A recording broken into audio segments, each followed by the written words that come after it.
Assalamu alaikum, dobar dan, možemo da počnemo, kasnije već nekih 10 minuta.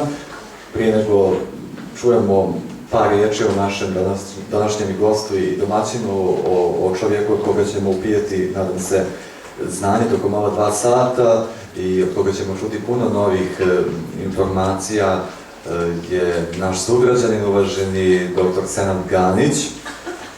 Nekoliko narednih puta, odnosno narednim predavanjima na mom mjestu će biti neko od vas, dakle da se svi smijenimo i oprobamo u ovom dijelu posla. Dr. Senad Ganić rođen je u Novom Pazaru, kao što sam kazao, naš uvaženi i cijenjeni sugrađanin, diplomirao je, magistrirao te doktorirao na Pravnom fakultetu Univerziteta u Beogradu sa doktorskom disertacijom Državni suverenitet u svjetlu savremenog međunarodnog prava. Profesor je na Državnom univerzitetu u Novom Pazaru na predmetima međunarodno javno pravo, međunarodno krivično pravo te međunarodno privatno pravo. Učesnik je više međunarodnih i domaćih naučnih te stručnih konferencija. U okviru projekata i međuuniverzitetske saradnje naš dr. Senad Ganić boravio je na univerzitetima širom Londona, zatim Sofije te Slovačke.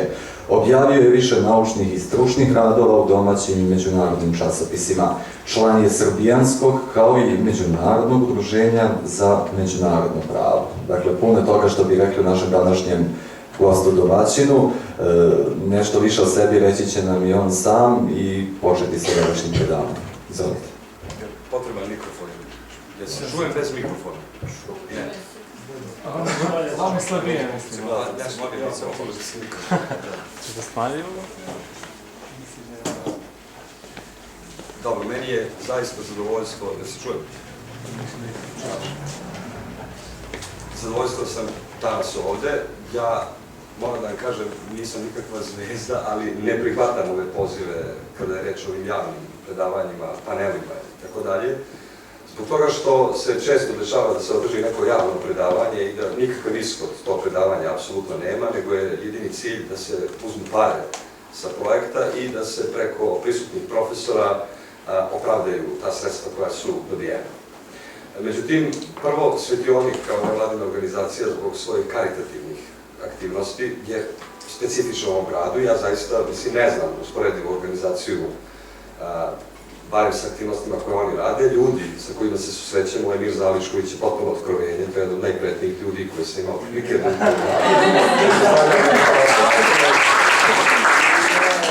Dakle, znate, kada vam je neprijatno od toga koliko je neko fin prema vama i vi pokušate da ubedite da nema razloga da bude toliko fin. Ja ovdje vidim moje studente, među njima su i neki od mojih najboljih studenta, to je definitivno prisutno, tako da pretpostavljam da će mnogima ove stvari koje ću ja da kažem biti već poznate. Veliki je problem kada vi imate priliku ili obavezu da upoznate nekog ko nije pravnik sa pravom. Sad pravo je jedan konglomerat svega i svačega i sad ja moram 2 puta u 2 časa da ispričam nešto što bi vama držalo pažnju i što bi vam bilo interesantno. U svakom slučaju, u tom odabiru tema koje sam ja želeo danas o kojima sam želeo da pričam, ja sam mislio da bi možda bilo najinteresantnije da ja se osvrnem na neke stvari sa kojima se vi svakodnevno suočavate, a do kraja vam možda nisu razjašnjene ili ne znate etimologiju i istoriju događaja koji su prethodili svemu tome. Kada je trajao postupak davanja savjetodavnog mišljenja Međunarodnog suda pravde po pitanju toga da li je Kosovo proglasilo nezavisnost u skladu sa međunarodnim pravom ili ne, ono što je meni, da su moji prijatelji meni rekli da je to profesionalna deformacija i da ne bih trebalo toliko da obraćam pažnju na te materijalne greške koje prave spikeri na televizijskim programima. Dakle, svi su govorili o tome kako se očekuje presuda Međunarodnog suda pravde. Naravno, nije se očekivala presuda Međunarodnog suda pravde. Očekivalo se savjetodavno mišljenje, a onda nakon toga bilo je reći o tome kako je Srbija pokrenula postupak pred Međunarodnim sudom pravde. Govorimo opet o Kosovu. Što opet nije tačno, nije Srbija pokrenula bila postupak pred Međunarodnim sudom pravde, nego je Srbija bila ta koja je izlobirala u Generalnoj skupštini Ujedinjenih nacija da se postupak pokrene pred Međunarodnim sudom pravde, jer pravo na postavljanje pitanja Međunarodnom sudu pravde nemaju države nego međunarodne organizacije i njihova tela, te je to bilo praktično pitanje koje je bilo upućeno od strane Generalne skupštine. Tada sam shvatio da su možda te terminološke nejasnoće koje postoje, sa kojima se vi svakodnevno susrećete, dobra prilika da ih na ovom mestu razjasnimo, obzirom da vi niste pravnici. Tako da mi ne možemo ići u neku dublju analizu.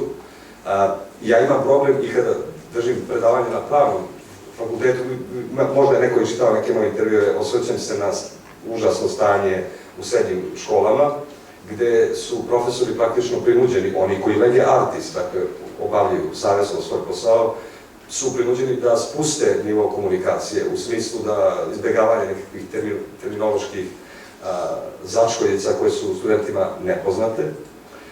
Tako da ću i ja, dakle, pokušati da budem što je moguće jasniji u ovom svom izlaganju, koje moram da priznam, bojim se na što će da liči, jer kažem vam, stavio sam svega i svačega tu kako bih napravio neki sinopsis onoga o čemu bih danas pričao. U svakom slučaju, jedan nemački veliki pravnik, Georg Jelinek, kojeg svako ko se elementarno bavi pravom, nezaobilazno mora nekad u životu da čita, rekao je da svaki pravnik treba da razmišlja kao filozof, a da govori kao seljak, da bi ga ljudi razumeli. Sad to nije podcenjivanje auditorijuma, nego je ideja prava da bude dostupno svima. Vi kada raspravljate krivično delo, dakle pa pojem krivičnog dela, on ima 4 svoja elementa. Jedan od elemenata jeste, dakle, krivica, dakle vinost, drugi je predviđenost dela u zakonu, treći je radnja, a četvrti element bića krivičnog dela jeste svest o protivpravnosti. Dakle, negde se od svakog građanina, nezavisno od toga da li je pravnik ili nije pravnik, očekuje da bude svestan da je određeno ponašanje kao takvo predviđeno u zakonu kao krivično delo i zbog toga je ideja zakonodavca i njegova obaveza da što je moguće uprostiti pravni govor. E sad, pravni govor je moguće uprostiti u zakonskom tekstu, ali ga je nemoguće uprostiti ili ga je veoma teško uprostiti u diskursu jednog predavača, dakle neko ko se sad obraća nekom auditorijumu pravnom, jer svako pravno pravilo nije nastalo tek tako, nego iza njega se krije jedna pravna filozofija. Vi iza jednog običnog pravnog rešenja možete da nađete tomove i tomove različitih filozofskih traktata koji opravdavaju ili negiraju postojanje određenog zakonskog rešenja, te hoću da kažem, jedno je ono što se očituje kao pravna norma na površini, a drugo je rasprava koja je prethodila stvaranju te pravne norme. Jer u pravu postoji podela izvora na nešto što nazivamo formalnim izvorima prava i na nešto što nazivamo materijalnim izvorima prava. Formalni izvori prava su oni izvori, dakle, oni dokumenti iz kojih se mi saznajemo o sadržini pravne norme. To su zakonski tekstovi, podzakonski akti, međunarodne konvencije i dokumenti, dok su pak materijalni izvori prava nešto što je prethodnica pravnom, odnosno zakonskom tekstu. To su, dakle, društvene okolnosti koje uslovljavaju pojavu neke pravne norme. Pre nego što se formulisalo krivično delo genocida, najpre se morao desiti genocid, da bi neko shvatio da to mora da bude kažnjivo. Pre nego što se desilo krivično delo ubistva, najpre se moralo desiti ubistvo. Dakle, uvek je životni događaj nešto što prethodi pravu. Nije pravo to koje prethodi životnom događaju. To su samo Rimljani u svoje vreme. Oni su bili opčinjeni pravom i koegzistirala je ta grčko-rimska civilizacija. Grci, poznati po tome što su dali neprikosnovena i raskošna dela grčke filozofije, koja su i danas aktuelna zbog dubine misli koja se njima može pronaći, ali s druge strane Grci nisu dali neke prevelike rezultate u oblasti pravne nauke, nego su uzimali to od Rimljana sa kojima su delili, da kažem, životni prostor i vreme. S druge strane, Rimljani su bili toliko opsednuti pravom da su stvarali pravne norme čak i za slučajeve koje se nikada pre toga nisu desili. Dakle, toliko su bili opsednuti pravom, a s druge strane nisu nešto, Bog zna šta, bili obdareni maštom, niti su dali neke prevelike rezultate u oblasti filozofije, pa su filozofiju krali od Grka. Pa se kaže da su Rimljani do te mere bili, kako da kažem, operisani od filozofije i od ideje nekakve inventivnosti van sveta, formalno-pravne logike, da ni svojoj sopstvenoj deci nisu davali neka imena koja bi imala neko više značenje od značenja redosleda rađanja. Tako da, na primjer, ukoliko ste bili žena, a bili ste 8. dete, verovatno biste se u rimskom periodu zvali Oktavija, što u prevodu znači 8. Dakle, nisu se uopšte opterećivali čak ni nazivima sopstvene djece. U svakom slučaju, da bi se moglo govoriti o pravu, najpre se mora reći nekoliko reči o državi, dakle, kao tako, jer na prvoj godini studija prava mi imamo jedan predmet koji se zove Uvod u pravo, ali je taj predmet tek u skorije vreme preimenovan u Uvod u pravo, on se pre toga zvao Teorija države i prava. Jer da biste imali pojavu prava, vi ste najprije morali da imate pojavu države, odnosno pojavu jednog državnog aparata, jednog institucionalno ustrojenog aparata koji je u nekom trenutku mogao da donosi pravne norme. Pa se istorija nastanka prava na neki način nadovezuje ili veže za istoriju nastanka države. To je jedna ideja i onda, dakle, pre nego što kažem nekoliko reči o pravu, a to će da bude veoma, dakle, kratko i ono što je sadržajno, reći nekoliko reči o državi. Najpre, sama država i njeno postojanje opravdavala se ili se kritikovala, najčešće se opravdavala i ona je sama doživala jednu evoluciju. Dakle, država je najpre bila sama sebi cilj. Dakle, vi ste imali državu kao ideju, državu kao nešto što se ostvaruje u realnosti, ali vi niste imali nikakvu filozofiju kojom se opravdava državna vlast, osim vaše obaveze kao podanika te države da poštujete zakone i akte koje država donosi i da jednostavno izražavate bespogovornu odanost monaku, despotu, vladaru, caru itd. Ideja države je najpre pravdana božanskim nekakvim razlozima, da je ona jednostavno božanska ideja, iako se nije moglo naći baš neko racionalno utemeljenje u verskim tekstovima, govorim o samoj Evropi.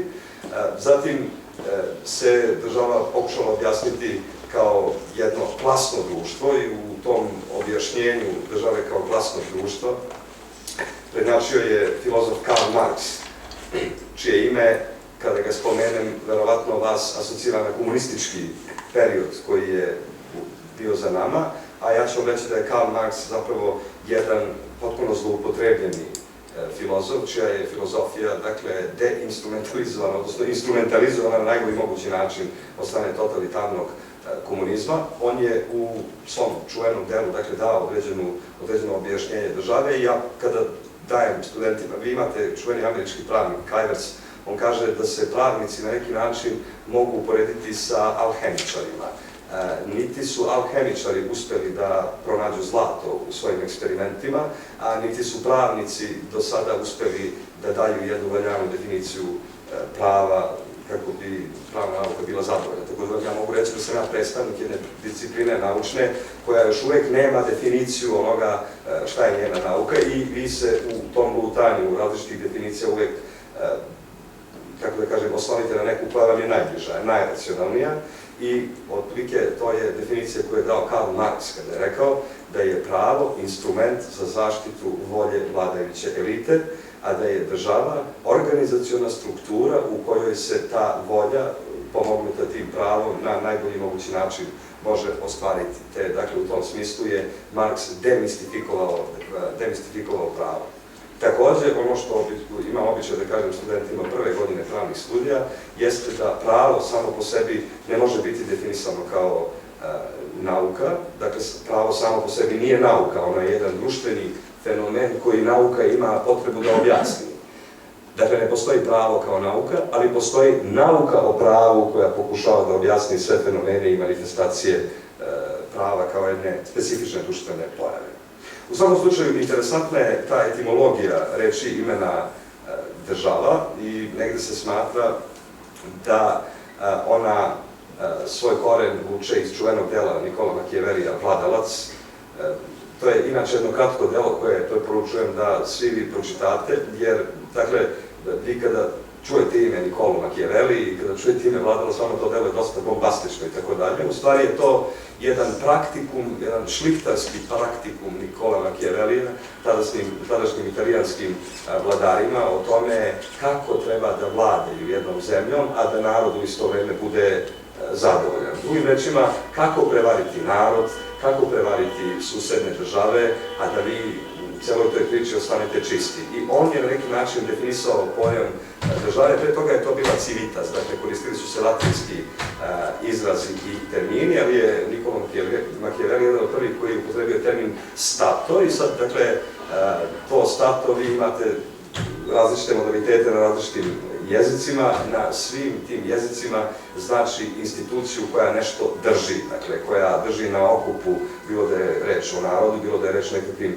institucijama. U svakom slučaju mi po prvi put imamo to da je država jedna zapravo interesna grupacija. E sad, od države podanika, dakle države koja od vas zahtjeva bespogovornu poslušnost, mi imamo kao što generalno u društvenoj misli imamo evoluciju, dakle menjaju se značenje i tako dalje, imamo promenu i onoga što znači država danas, pa se država danas uz napad na koncept suvereniteta koji bi trebao da znači apsolutnu neograničenost državne vlasti i to da je ne obavezuje nikakvo pravilo spolja, pa samim tim i nikakvo međunarodno pravo, mi danas ipak imamo državu koja se smatra kao dobrom organizacionom strukturom koja ima jedan isključivi zadatak, a to je da služi ostvarenju interesa čoveka, bilo njegovih individualnih, bilo njegovih kolektivnih interesa. I dok god nemamo državu koji je to cilj, mi zapravo imamo jednu interesnu tvorevinu koju je Marks opisao kao tvorevinu koja ima za cilj da štiti interese vladajuće klase. U svakom slučaju, od onoga što je definicija države, prešlo se na to da, pošto se videlo da se ni država kao ni pravo ne može definisati, prešlo se na to da se izoluju koji su to elementi koje država treba da ima da bismo mogli da govorimo o državi kao jednom entitetu. I sad, dakle, jedan od prvih elemenata jeste, dakle, njena teritorija, dakle, teritorijalnost, pretpostavlja se da država ima teritoriju. Drugi element jeste njena suverenost, pretpostavlja se, dakle, da je državna vlast nezavisna, u tom smislu od druge države, vidjet ćete kasnije ne i od međunarodne zajednice i međunarodnog prava. Treći, odnosno važan element, jeste da je država organizacija koja ima monopol fizičke prinude i da je ona spremna da natera građane svojim monopolom fizičke prinude da poštuju pravo koje ona donosi, odnosno pravnim pravima. I treći element koji je važan za državu jeste da njena vlast, pa samim tim i njen monopol fizičke prinude, pa samim tim i zakoni koje ta država donosi imaju legitimitet od strane njenih građana. Ukoliko nemaju legitimitet od strane njenih građana, onda mi imamo državu koja nije zaštitnik ljudskih prava, nego imamo državu koja je uzurpator zapravo ljudskih prava. I to su, dakle, neki elementi države. Mi sad mogli da govorimo o prirodi te države, dakle, i vrstama država. Ja sad, mislim, mogu da kažem da se države dele po različitim kriterijumima. Imate unitarne države, imate federalne države, imate jednu državu koja nosi naziv konfederacija, to je Švajcarska konfederacija, premda to studenti pravnog fakulteta znaju, konfederacija kao oblik države danas ne postoji, to je konfederacija je savez više nezavisnih država, dakle država može biti ili unitarna ili federalna i to mi je, dakle, poznato. Federalna država je ona država koja je raspodeljena na više teritorijalnih jedinica i tu imamo podeljenu nadležnost između federacije i federalnih jedinica u smislu da je neka zakonodavna aktivnost data i federalnim jedinicama. Imamo podelu država na monarhije i republike i, dakle, to je ta generička podela država na monarhije i republike. Monarhije su, dakle, sve one države u kojima šef države ne dolazi na to mesto putem izbora, nego nasleđem, i to mogu biti carevine, to mogu biti kraljevine, to mogu biti kneževine, nema potrebe da navodim koje su to carevine, kraljevine, odnosno kneževine, i drugi tip države glede njenog društvenog uređenja jesu republike, i to su, dakle, entiteti gde šef države dolazi na vlast putem izbora, a ne putem nasledstva, odnosno naslednim putem, a samo ime res publica znači javna stvar, res publicum, pa je to, dakle, genetika nastanka imena republike. Što se tiče daljeg nekakvog govora o državi, neću se dugo zadržavati na tu temu, možemo reći da pojava država u savremenom smislu dakle, te reči javlja se nakon Vestfalskog mira 1648. godine. To su čuveni 30-godišnji ratovi koji su besneli Evropom od 1618. do 1648. godine. Ti 30-godišnji ratovi su determinisali, dakle, uslovili praktično ustrojstvo međunarodne zajednice na način na koji je mi danas poznajemo.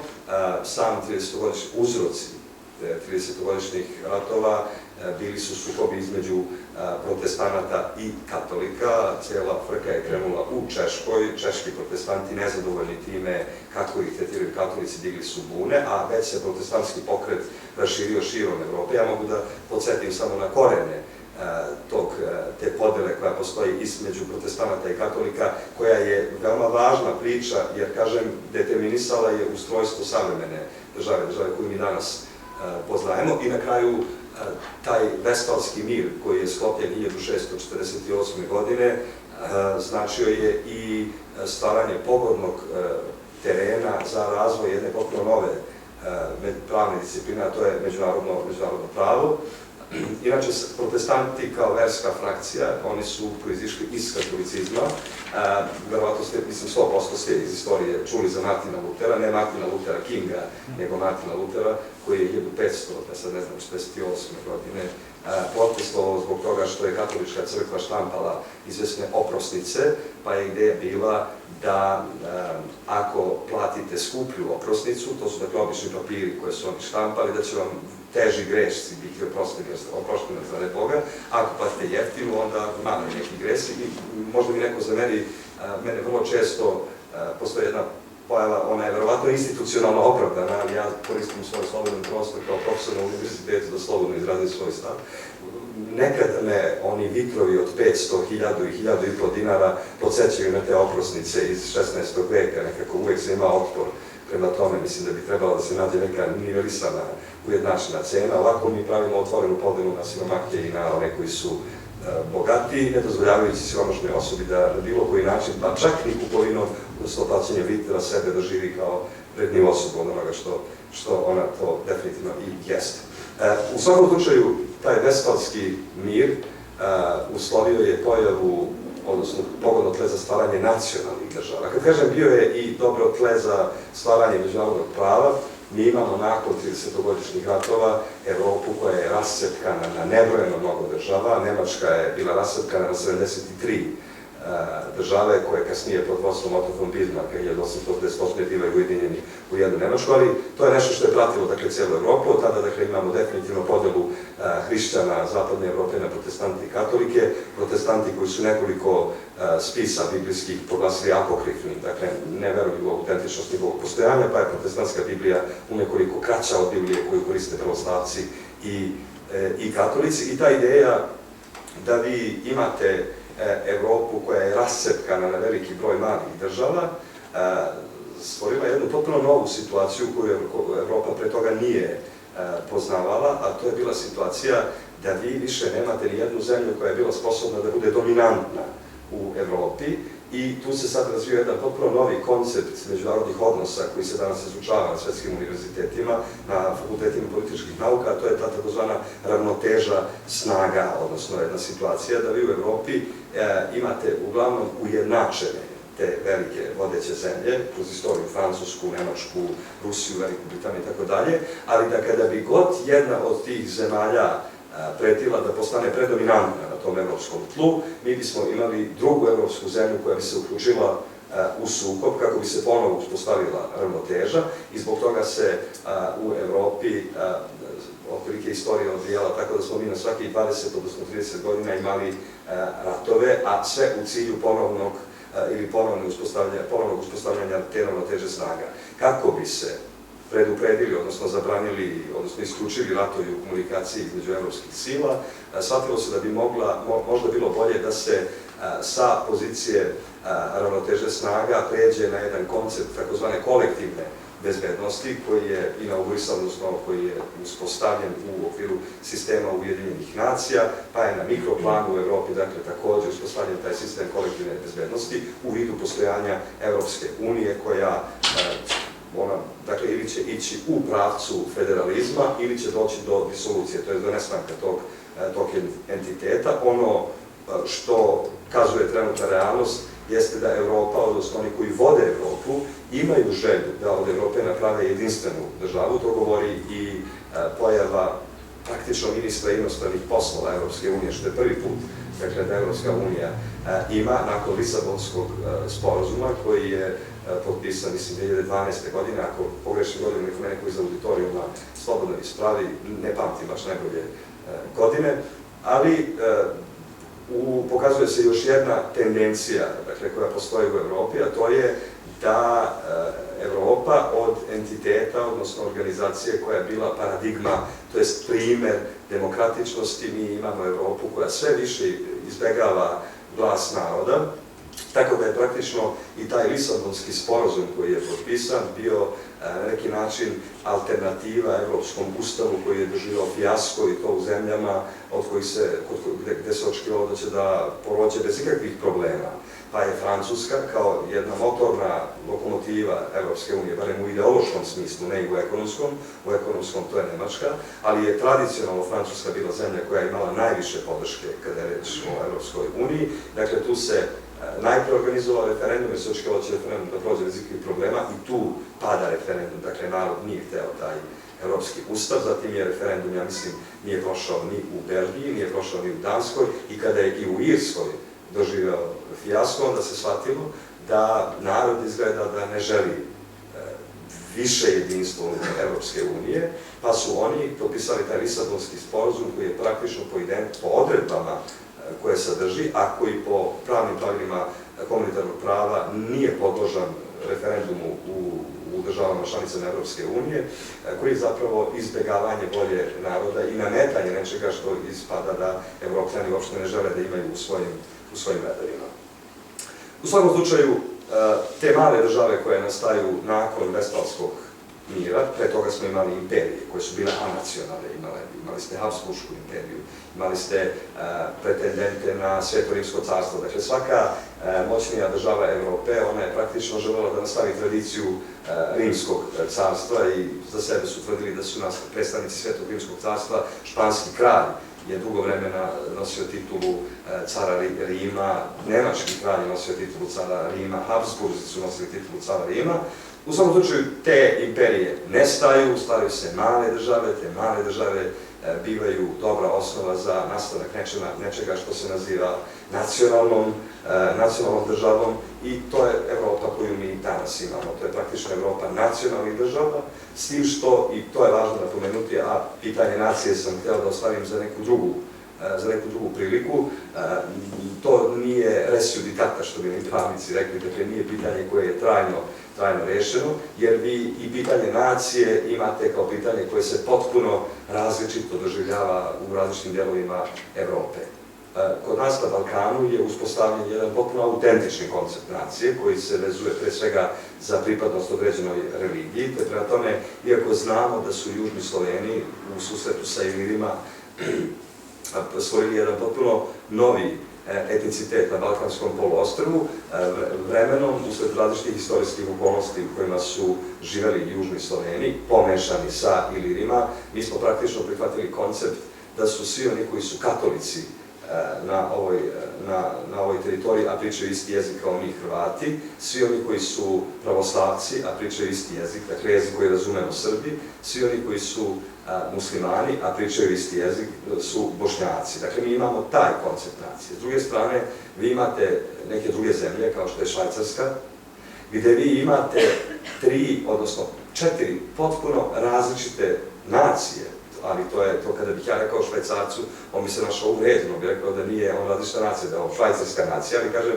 imate Nemce koji su protestanti i pričaju nemački, imate Francuze koji su katolici i pričaju francuski, imate Italijane koji su katolici i pričaju italijanski, i imate retoromance koji su i protestanti i katolici i koji pričaju retoromanski, ali kada ih pitate šta ste po nacionalnosti, oni će reći da su po nacionalnosti Švajcarci. Dakle, oni su nekako uspeli da prebrode te verske i nacionalne razlike i da nađu nekakve druge karakteristike koje su im interesantne kako bi sebe identifikovali na jedan specifičan način i uopšte ih nije briga kako drugi to shvati. Inače, kada je reč o, kad sam se već sad dotakao te nacije, kada je reč o naciji, ne postoji nijedan međunarodni dokument koji definiše naciju. Ne postoji nijedan međunarodni dokument koji definiše nacionalnu manjinu. Dakle, to su uglavnom neki parametri koji se očekuju da ispunjava jedna grupa, isti jezik, ista kultura, ista teritorija na kojoj žive itd., ali u krajnjoj liniji, dakle, to kako ćete se vi nacionalno izjašnjavati, to je subjektivno pravo svakog od vas.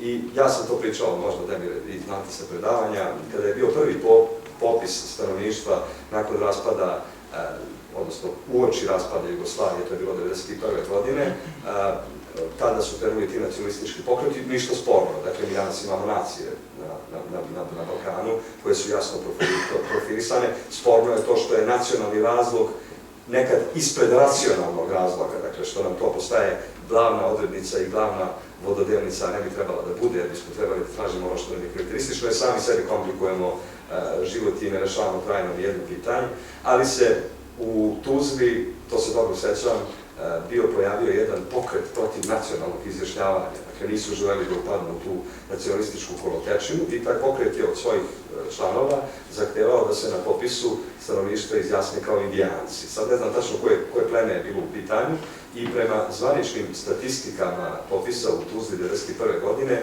vi imate negde oko 2500 indijanaca. Postavlja se pitanje, dakle, šta se sa tim indijancima desilo 2001. godine, pošto ih umeđu vremenu na novom popisu nema, pa je sad bilo karikiranje da li se i odnosu na njih izvršio genocid ili su naprosto promenili svoje opredeljenje kada je reč o nacionalnoj pripadnosti. Kada je reč o pravu, reći ću vam, dakle, da nema definicije, dakle, osim one za koju stvarno verujem da jeste tačno, da je to instrument zaštitu volje vladajuće elite, vi to možete da vidite na svojoj koži, dakle, kako se menja vlast, tako se menja i pravo. I sad, nama se pravo prikazuje nešto što je nužno dato i što mora da bude pravo, a u stvari, pravo je ono što je hteo neko ko je trenutno na vlasti. Tako da pravo se može svesti kao skup pravnih normi, odnosno pravnih pravila, i to pravo kao skup pravnih normi, pravnih pravila mi nazivamo pozitivnim pravom, odnosno trenutno važećim pravom u jednoj zemlji, dok je pravna nauka nešto potpuno drugo. Pravna nauka je, dakle, jedna društvena disciplina koja objašnjava fenomen, pojavu, prirodu i na kraju krajeva svrhu prava. Sad, da kažem još nekoliko reči, dakle, o pravu kao jednom društvenom fenomenu.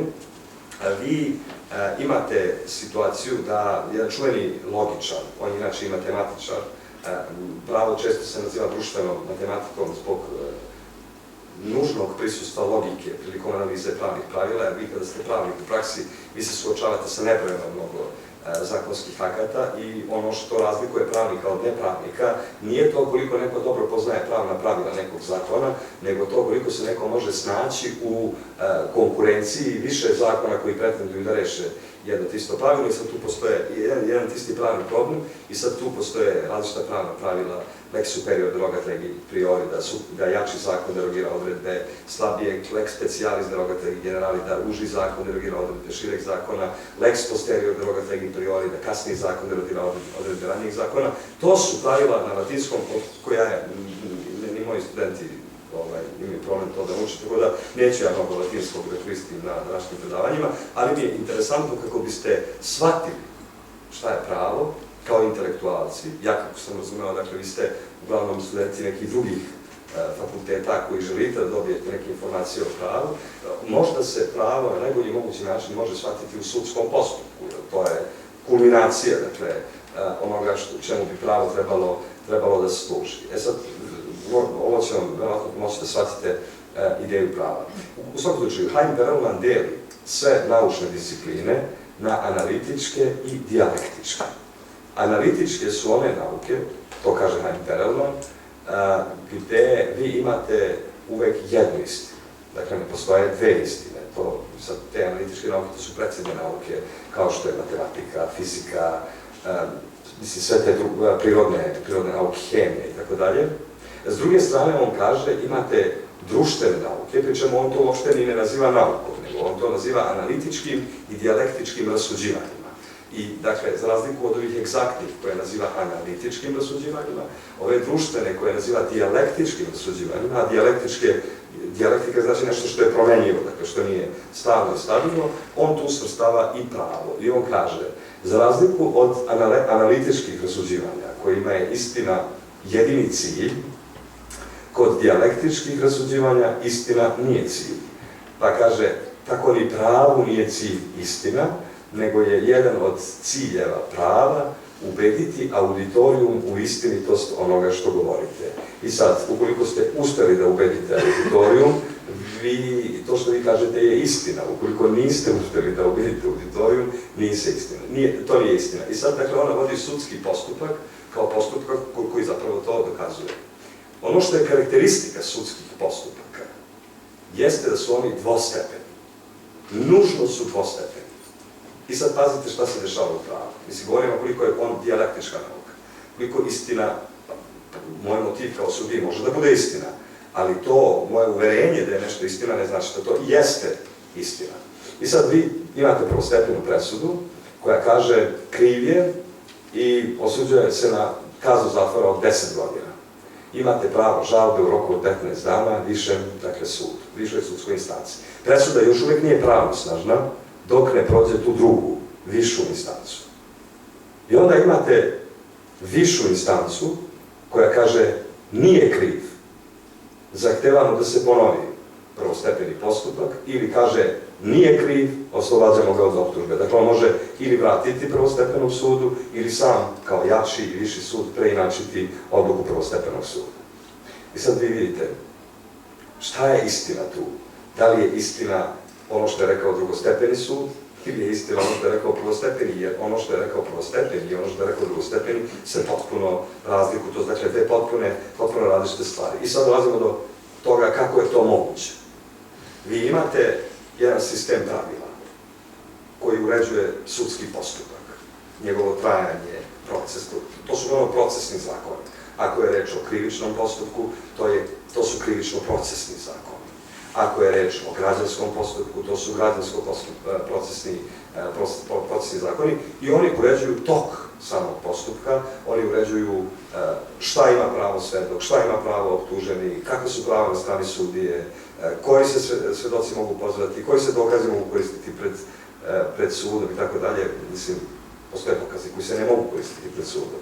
Naprimjer, vi pred sudom ne možete koristiti snimane razgovore, privatne razgovore ljudi i upotrebiti ih kao dokaz protiv njega, jer ste to neovlašćeno radili. Vi ste učinili jedno krivično delo. Mi smo svedoci da se ovde krivična dela čine u masovnoj pojavi, naročito u predizbornoj kampanji, i niko za to ne odgovara. Ne samo da se krivična dela, da niko krivično ne odgovara, nego mi imamo i regionalne televizije koje to što je krivično delo i što je posljedica krivičnog dela javno objavljuju na televizijama. Dakle, imamo jedno potpuno rasulo, jedno potpuno nepoštovanje prava kao takvo. Ali, odluku koju sud donosi u datom slučaju, donosi na osnovu člana, bilo ZKP-a, bilo ZPP-a, dakle bilo krivičnog procesnog prava, bilo građanskog procesnog prava, koji kaže sudija donosi svoju odluku na osnovu slobodnog sudijskog uverenja.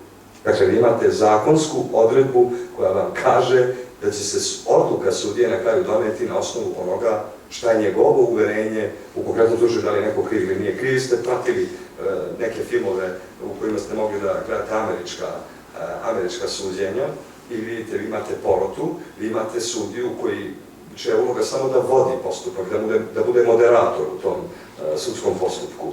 Ali to, da li je kriv ili nije kriv, to donosi ko? Donosi porota koja sluša to i koja veća i koja na kraju to donosi preglasavanjem. Dakle, ako je više onih koji kažu da je kriv, on je kriv. A ako je manje onih koji kažu da je kriv, vi ste vidjeli sada kada je doneta presuda Vojislavu Šešelju, da je, na primjer, sudija Latanci izrazila suprotno mišljenje o svemu i da je praktično ta odluka bila doneta preglasavanjem. Eto, dakle, moja ideja je da vam na taj način približim pravo kao nešto što je dijalektička pojava, što dakle nije fiksno.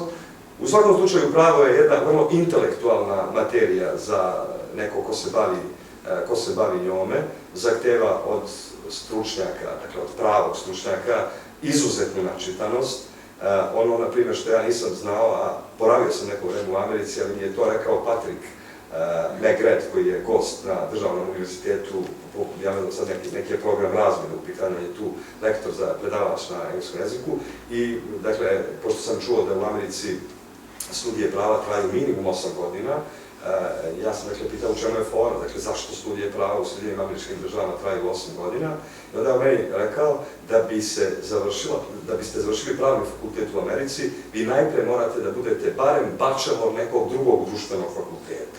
Dakle, najpre morate završiti ili književnost, ili filozofiju, ili sociologiju, ili neki jezik, tako dalje, politikologiju, da biste nakon toga mogli da upišete pravo, jer se očekuje da budete potkovani teorijski izuzetno dobro, da biste mogli da se snađete u tom konglomeratu zbog emaneta koji kao pravnik, dakle, imate i odgovornosti, a to je da vi praktično preuzimate na sebe nešto što su Božji prerogativi, dakle, Bog je taj koji sudi, a vi kao čovjek sad treba da sprovodite pravdu na zemlji, pa je to izuzetan odgovoran posao, pa je ideja da se jedan tako odgovoran posao ne može dati baš čovjeku koji je olako završio svoje formalno obrazovanje. Amerikanci su se baš potrudili da otežaju studije studentima prava.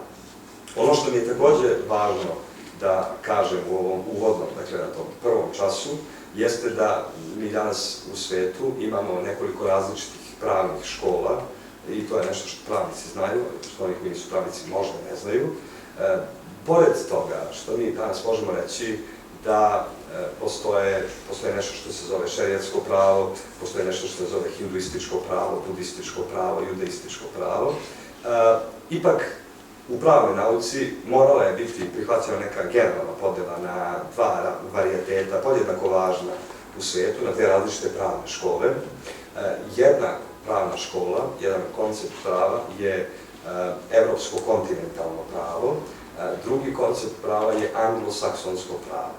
I između evropskog kontinentalnog i anglosaksonskog prava postoje izvesne razlike i mislim da će vam biti interesantno da čujete u čemu se te razlike očituju, jer taj različit pristup i različito razumevanje prava kao takvo kod strane anglosaksonaca i evrokontinentalaca dovodi do toga da mi ponekad imamo otpor i nerazumevanje prema nekakvim međunarodnim institucijama, kao što su pre svega međunarodni sudovi, čiji se rad kritikuje, a u stvari glavna kritika tih sudova jeste iz razloga što mi ne razumemo filozofiju anglosaksonske doktrine, koja je različita od onoga kako mi doživljavamo pravo. Ne znam da li ste pratili izjave Vojislava Šešelja nakon što je, dakle, izašao iz Haga, da je rekao da je praktično nekoliko godina posvetio izučavanju anglosaksonskog prava. Zašto? Zbog toga što kada imate instituciju koja se zove Međunarodni sud pravde ili ad hoc krivični tribunal za zločine počinjene na teritoriji bivše Jugoslavije, vi onda, pošto je to tribunal koji pretenduje da bude predstavnik čitavog čovečanstva, vi niste mogli da ubacite samo sudije koji dolaze iz pravne škole koje vi pripadate, nego kako je to sud koji je formirao ceo svet u nekom tom upravnom smislu, a nije ga formirao ceo svet nego Savet bezbednosti, ali kao telo koje predstavlja ceo svet i sve civilizacije, vi ste morali da ustrojite taj sud na način da u njemu postoje i anglosaksonska pravila koja se razlikuju. Šta je ideja i šta je ta osnovna razlika između evropskog kontinentalnog i anglosaksonskog prava? Evropsko kontinentalno pravo, kome pripada i Srbija, odnosno kome pripadaju sve zemlje Evrope, osim Velike Britanije, dakle Ujedinjenog kraljevstva Velike Britanije i Severne Irske, jeste pravo koje se bazira na rimskom pravu. I sad, da ne govorim o tome, neko može reći zašto je rimsko pravo toliko važno za pravnike, jer je to jedan od tih kultnih ispita koji se drže na fakultetima. Mi ih na državnom univerzitetu, mi smo ga svrstali kao jedan deo opšte pravne istorije. Od sljedeće godine on je izdvojen kao zaseban predmet. Ja vam mogu reći da je materija građanskog prava, a to je materija svojinskih odnosa, obligacionih odnosa, naslednog prava, pa donekle i porodičnog prava, u 80% slučajeva danas, dakle pravo koje se primenjuje, identično sa pravom koje se primenjivalo u starom Rimu. Dakle, oni su do te mere usavršili pravo da mi praktično i danas imamo rimsko pravo u jednom dobrom delu materije, pravne materije koja i danas važi. Ideja rimskog prava jesu bili pisani zakoni. Dakle, oni su donosili zakone unapred i vi ste morali da se ponašate u skladu sa zakonima koji su propisani i zakoni su delovali, to se kaže erga omnes, prema svima i praktično za sve su važila ista pravila i nije postojala pravna neizvesnost. Dakle, vi ste imali unapred date zakone, ukoliko ste prekršili zakon, vi ste toga praktično bili svesni i pre nego što vam je sud doneo presudu. Tako danas, na primjer, ako neko ubije čoveka, siluje nekog, ukrade neki predmet, on unapred, on može da ukuca na internet krivični zakon i on može da očekuje, dakle, koju kaznu će on da dobije. Dakle, vi imate kazna za delo, to će biti od 3 do 10 godina. I on otprilike ima ideju šta može da očekuje pred sudom, koji će uzeti otežavajuće, olakšavajuće okolnosti i dati mu neku sankciju. Anglosaksonsko pravo se razvijalo potpuno autentično, jer do njega nije dopro uticaj rimskog prava, jer je britansko ostrvo veoma kratko bilo pod Rimljanima. Tako da su oni praktično razvili jedan svoju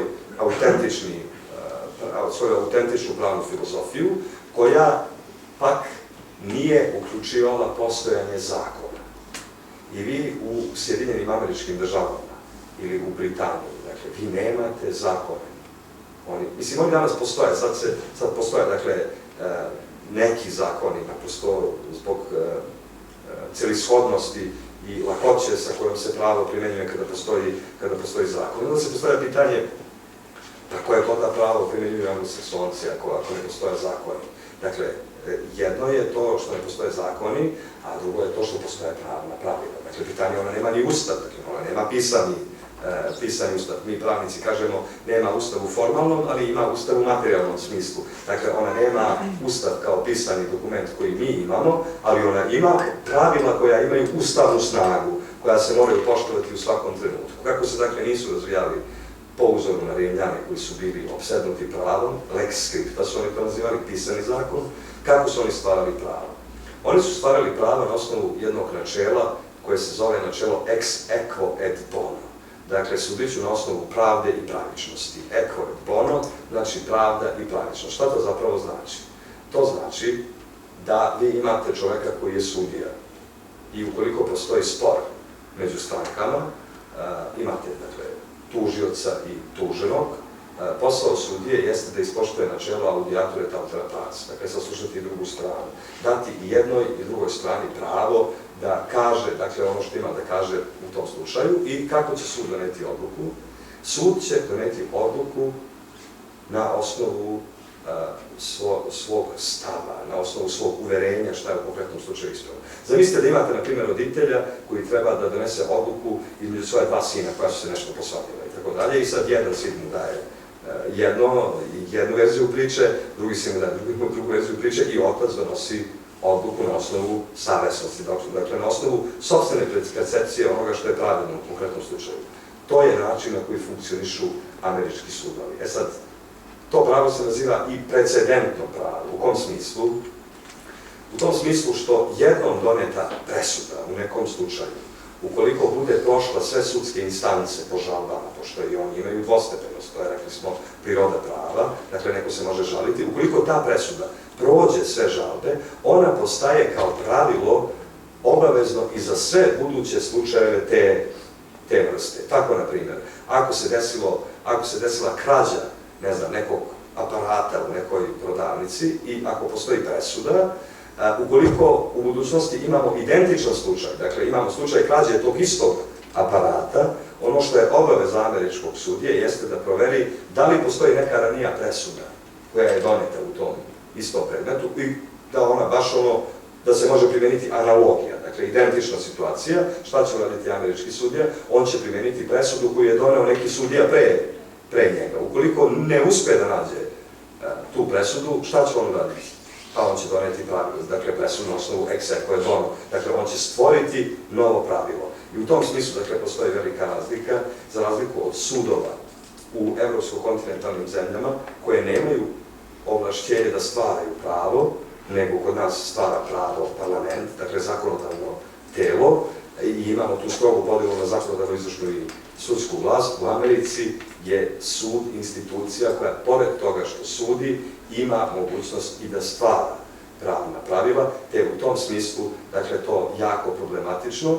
Nama, koji smo da razumijemo nama koji smo iz evropsko-kontinentalne tradicije, a da ne govorimo o tome sa kakvim problemima su se suočavali advokati koji su zastupali optužene pred ad hoc tribunalima, gde se praktično primjenjivalo neka vrsta miksa evropsko-kontinentalnog i anglosaksonskog prava, pa je to zbunjivalo dosta ljudi. U svakom slučaju, to je ono što sam hteo u tom uvodnom delu da kažem, i sad, dakle, kako bih se približio tom, dakle, drugom nekom delu koji mi je takođe važan, reći ću, dakle, ti neki događaji koji su, a u stvari ideja mi je da danas pričam o značaju međunarodnog prava i o nekim karakteristikama, dakle, koje postoje kada je reč o međunarodnom, mislim da nam je to najinteresantnije od svega što može da se čuje kada je reč o pravnoj nauci. Dakle, najpre imamo taj Vestfalski mir koji je potpisan 1668. godine, rekao sam, dakle, koncept tih malih država koje su stvorene bio je pogodno tle za stvaranje međunarodnog prava. Zašto? Zbog toga što se međunarodno pravo stvara konsenzusom, dakle, saglasnošću volja država na međunarodnim konferencijama, a kada imate Evropu koja je rascepkana na veliki broj malih država, vi onda imate Evropu gde nijedna zemlja nije, kako da kažem, moćna da nekoj drugoj nametne sopstvenu volju, i sad u toj nemoći da jedni drugima nametnu volju, oni su morali da dođu do nekakvih kompromisnih rešenja, i do tih kompromisnih rešenja su dolazili dogovorom. Pa je međunarodno pravo praktično koje nastaje dogovorom različitih volja država, i zbog toga je, dakle, Vestfalski taj mir bio važan. Onda imamo drugi dokument, odnosno drugi događaj koji se desio, to je Parijski kongres 1856. godine, gde mi praktično imamo prvi put to da se i neke, do tog trenutka, vi ste u tom koncernu evropskih zemalja, unutar kojih se rađa međunarodno pravo, imali samo hrišćanske zemlje. Čak je Lorimer, čuveni autor čuvenog udžbenika međunarodnog prava, otprilike Evropu doživeo kao centar civilizacije, a svet je podelio po koncentričnim krugovima i rekao je kako se, dakle, udaljavamo od Evrope, tako se približavamo divljaštvu. I dugo vremena, iako je, na primjer, Turska vekovima bila važna sila u Evropi, oni Tursku uopšte nisu pozivali na te međunarodne skupove, jer su smatrali da Turska nije subjekt međunarodnog prava, to jest da Turska nije dostojna da se pojavi na nekoj međunarodnoj konferenciji, jer sa pozicije onoga što su hrišćanski parametri, ona je varvarska zemlja. Sad da ne govorimo o tome koliko je to bilo netačno, mislim, to je nešto što istorija tvrdi, ali taj islamofobni stav Evropa ni danas ne krije, pa ga nije krila ni u prošlosti, i dakle mi smo danas, kada kažem mi, ne mislim na odrednicu muslimani i pravoslavci, nego ljudi koji naprosto znaju neke informacije, prinuđeni da ljude podsjećamo na to da u Evropi ne bi bilo renesanse, da nije bilo kontakta Evrope sa islamskom civilizacijom, i da se grčki filozofi od Aristotela, Platona, preko Ksenofona, Zenona i tako dalje, nisu u Evropi prevodili sa grčkog, nego su se prevodili sa arapskog jezika, i kaže se da dok je u Evropi manastir koji je imao 5 knjiga bio bogat manastir, vi ste imali talentovane ljude koji su odlazili da se školuju u Toledo, dakle ili Granadu, na univerzitetima po Španiji, i taj, inače, evropocentrični stav koji vlada Evropom i koji u nekom trenutku, kako da kažem, postaje suviše nadmen, to je dobro opisao, ja sad ne mogu da se setim koji pisac, ali kaže, vi, kaže, nikada nećete čuti nijednog Indijanca, premda je to pogrešan naziv, mislim da nije neverujući da su otkrili Indiju, ali to nekako ostalo, pa su za ove koji su stvarno Indijanci, njih su nazvali Indijcima, kako bi napravili neku distinkciju. Kaže, vi nećete čuti nijednog Indijanca da će reći da je Evropa otkrivena onog trenutka kada je prvi Indijanac kročio na tle Evrope, ali zato u Evropi je potpuno u redu da se kaže da je Amerika otkrivena onog trenutka kada je prvi Evropljan stupio na tle Amerike, iako je tamo zatekao civilizaciju koja je u mnogim aspektima naprednija. I sad taj paradoks je na najbolji mogući način objasnio neke knjige koje čitate kao, ja govorim iz svog sopstvenog iskustva, koje čitate kao tinejdžeri, srednjoškolci pa ranim tim studentskim danima, naprosto tokom vremena imaju potrebu da budu ponovno pročitane jer vi ne idete neke stvari s kojima se fascinirate. Kako sam ja ponovo, bilo mi je rečeno da treba da ponovo pročitam Malog princa Antoana de Saint-Exupéryja. Ja sam ga čitao pre možda 4-5 godina i to sam ga nekoliko puta čitao, a onda sam konačno ga ubacio kao citat u jednom naučnom radu, pa je recenzent rekao da je ovo prvi naučni rad koji on ima, da neko citira bajku u naučnom radu i sad koliko sam ubedljiv, ja kažem pa to što je Antoine de Saint-Exupéry hteo da kaže, to je vrlo ubedljivo. A zapravo on govori o tome da se desio neki kongres nauke u Parizu, sad govorim na toj relaciji, dakle islamski svet Evropa i taj skepticizam, podozrenje, podozrivost koje Evropa ima prema islamskom svetu, gde govori o jednom naučniku iz Turske, koji na tom naučnom skupu prezentuje svoje novo otkriće. Istini događaj. Dakle, ja sam iz te bajke zaključio da je reč o istinitom događaju, jer je spomenuo još jedan istinit događaj koji mi daje za pravo da verujem da je ovaj prvi bio istinit. I kaže, on je saopštio da je otkrio neke male planete veličine klikera, dobro, to je sad bajka, pa su i predmeti koje on upotrebljava, dakle, u sukladu sa onim što može da razume neko ko čita u godinama u kojima treba to da čita, ne kao ja, tako dalje. I kaže, izložio je svoje novo otkriće, da postoji, dakle, planeta koja ima svoje galaksije, koja ima svoj univerzum, koja ima svoja pravila, ima svoje satelite, ali ta planeta je veličine klikera. I on je spreman bio da izloži svoje mišljenje, on je pričao o toj akademskoj eliti, odnosno zajednici, ali, kaže Antoine de Saint-Exupéry, što smatram da ipak nije mesto gde se on obratio deci, nego se obraća ipak ozbiljnim ljudima, nikomu nije verovao zbog njegovog smešnog odela. Dakle, očito da je taj turski naučnik došao u tradicionalno, dakle, tursko odelo, ali ta stereotipija da neko u nekakvim čakširima iz Orijenta i tako dalje ne zna ništa o planetama, a zaboravili su šta je u stvari koren astronomije, astrologije kao nauke i tako dalje, fizike, nikomu, kaže, nije verovao i onda kaže, o kako su odrasli ljudi glupi. I vidite, kaže, šta se desilo sledeće godine. Taj isti naučnik, pošto je, kaže, u međuvremenu ja sad citiram Antoine de Saint-Exupéry, tako me niko da mi za meni možda radi to u predbajci, pošto je, kaže, umeđu vremenu u Turskoj došao jedan diktator koji je naredio Turcima da nose evropsko odelo, taj isti naučnik se sledeće godine pojavio na tom istom skupu i svi su mu verovali zbog toga što je imao lepo odelo.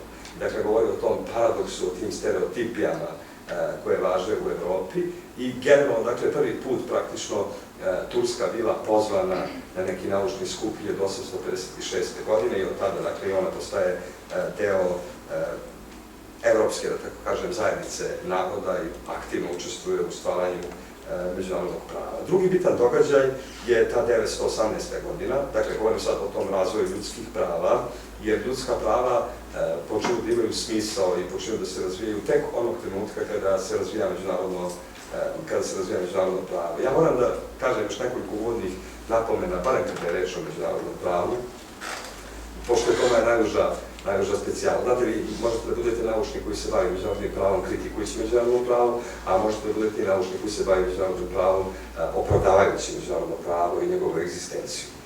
Ono što ja mogu da primetim jeste jedno potpuno nerazumevanje onoga što jeste međunarodno pravo, dakle, prvo njegovog značaja. Mi imamo ovdje jednog lokalnog, uglednog pisca koji ne propušta nijednu priliku da kritikuje međunarodno pravo. Pa čak i kada priča o potpuno nebitnim stvarima, dakle, danas je lepo vreme, međunarodno pravo ne postoji. Dakle, uvek u svom intervju mora da kaže da međunarodno pravo ne postoji. Ja još nisam pročitao intervju i u jednom trenutku sam počeo da budem paranoičan, pa sam počeo sa prijateljima da komentarišem, da imam utisak da se on obraća meni u ovim intervjuima i da bi ja možda trebao da se njemu u nekom trenutku obratim kako bih ustavio do znanja da pratim i da sam se prepoznao, ali ne mogu, dakle, ako nije to istina, onda moju paranoju više niko ne može da opravda, mislim, ali vi imate, na primjer, oslobađajuću presudu Vojislavu Šešelju, po meni, čovjek je, u odnosu na njega su prekršene sve norme o ljudskim pravima, apsolutno ne možete nekog da držite 13 godina i da ga držite bez presude. To je bez presedana, dakle, zaista u istoriji i deluje mi kao da je suđenje Vojislavu Šešelju trebalo da bude dokaz da međunarodno pravo stvarno ne funkcioniše i tako dalje.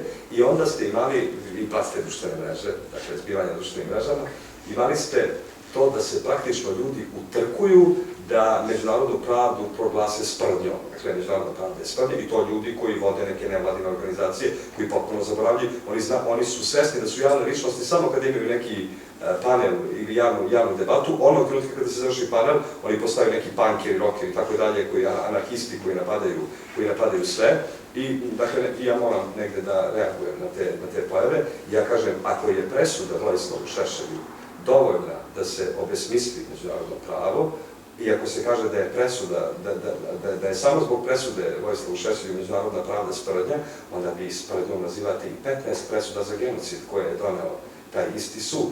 Ja se zaista pitam koji bi to sud, osim tog Haškog suda, doneo presude za Srebrenicu u Bosni i Hercegovini. Da li bi to doneo neki bosanski sud? Da li je doneo neki bosanski sud neku presudu za genocid? Nije. Da li je neki hrvatski sud doneo neku presudu za zločin? Ne mora da bude genocid? Nije. Je li sud u Srbiji doneo neke presude? Jeste, nijedna nije pravno snažna. Nekoliko presuda, nekih nebitnih.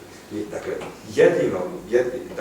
pravo, jedine institucije koje su donele presude za genocid i za ratne zločine su institucije međunarodnog prava, jedino pravo na osnovu koga se to desilo jeste međunarodno pravo. I ja smatram da su ljudi sa ovih prostora poslednji koji bi trebali da kritikuju rad međunarodnog prava, jer da nije njega mi ne bismo imali ni jedinu presudu. A ja planiram da kažem, dakle, u tom drugom dijelu da govorim upravo o međunarodnom pravu i o njegovim institucijama i o važnosti njegovih institucija za savremeno funkcionisanje čovečanstva. Ja sad ne znam da li je vreme za pauzu, kraću da... Dobro. Drugi bitan događaj je ta 1918. godina.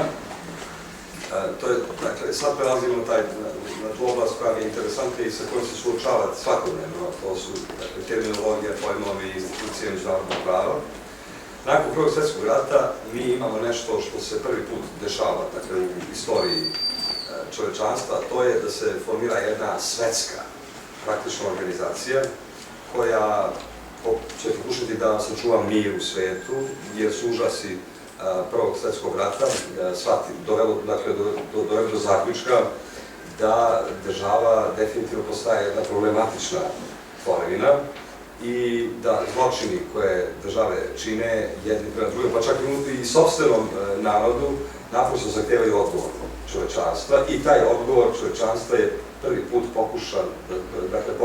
se pokušao dati osnivanjem društva naroda, paktom društva naroda, koji mi imamo, dakle, prvi put jednu univerzalnu svetsku organizaciju i ta univerzalna svetska organizacija donosi različite novine, ali i pre toga desili su se neki gnusni zločini na ovim prostorima, o kojima tek sad će se otvoriti dokumenti i arhivi, koji su već tada značili alarm da nešto nije u redu sa čovečanstvom i da međunarodna zajednica naprosto mora da se organizuje.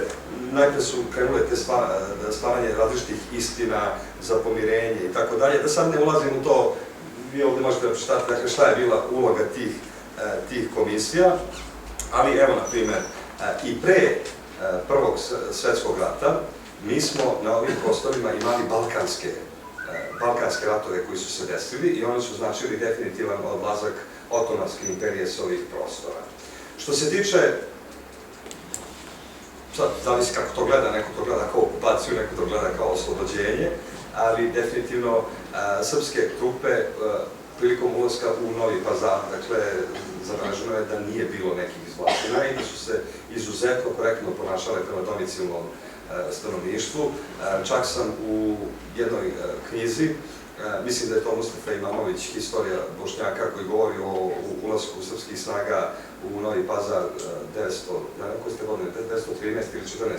kada se desilo, rekao da su se, postoji zapis rani zakoničanina nekog Pazarca iz tog vremena, koji kaže da su se srpske trupe izuzetno korektno ophodile prema domicilnom muslimanskom stanovništvu i da praktično je bila doneta naredba da ispred svake muslimanske kuće stoji po jedan srpski vojnik naoružan kako bi štitio imovinu preplašenih muslimana i tako dalje. Tako da nekih zločina u Novom Pazaru, u balkanskim ratovima nije bilo. Dakle, govorim o regiji Novi Pazar.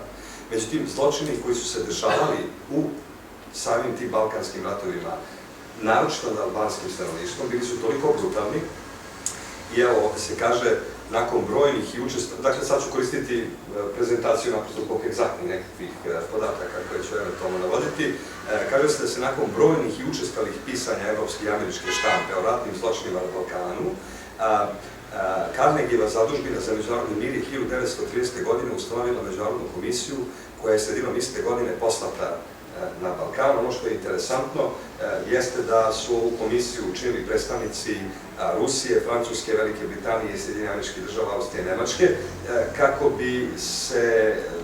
se ne bi sumnjalo u objektivnost izveštaja, nam što je bilo važno prisustvo ruskih predstavnika, zbog toga što je i za vreme postojanja Otomanske imperije, po dogovoru koji je Rusija imala sa Turskom imperijom, Rusija bila zaštitnik hrišćana u Otomanskoj imperiji, dok je s druge strane Otomanska imperija bila zaštitnik muslimana u okviru Ruskog carstva.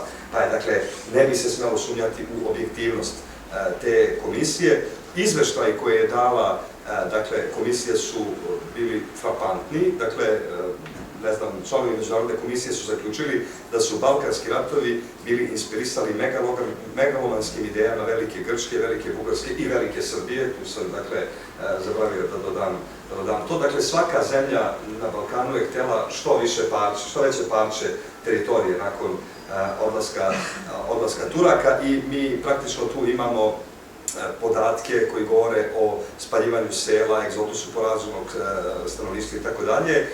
U svakom slučaju, ja bih to lokalizmom jednim predstavio, ta Carnegieva komisija se i bretisala nad zločinima koje je videla u tim balkanskim ratovima i o tome se činila jedan ozbiljan izveštaj, dakle, zastrašujući podaci koje je prikupila komisija objavljeni su 1914. godine, međutim, problem je bio taj što se 1914. godine, dakle, počinje Prvi svjetski rat, tako da, koji po zločinima koji su se desili sad unutar Evrope, ne više samo na Balkanu, potpuno su zasenili sve te zločine, premda je izveštaj Carnegieve komisije ostao i dalje kao validan i mislim da su, ne znam, protiv nekoliko nedelja sam dobio informaciju da je taj izveštaj postao dostupan javnosti. Ja na internetu nisam uspeo da pronađem kompletan izveštaj, ali nesporno da će se o tom izveštaju čuti narednih godina i da će to biti dobar materijal za sve one koji se zanimaju za taj period istorije ovog podneblja.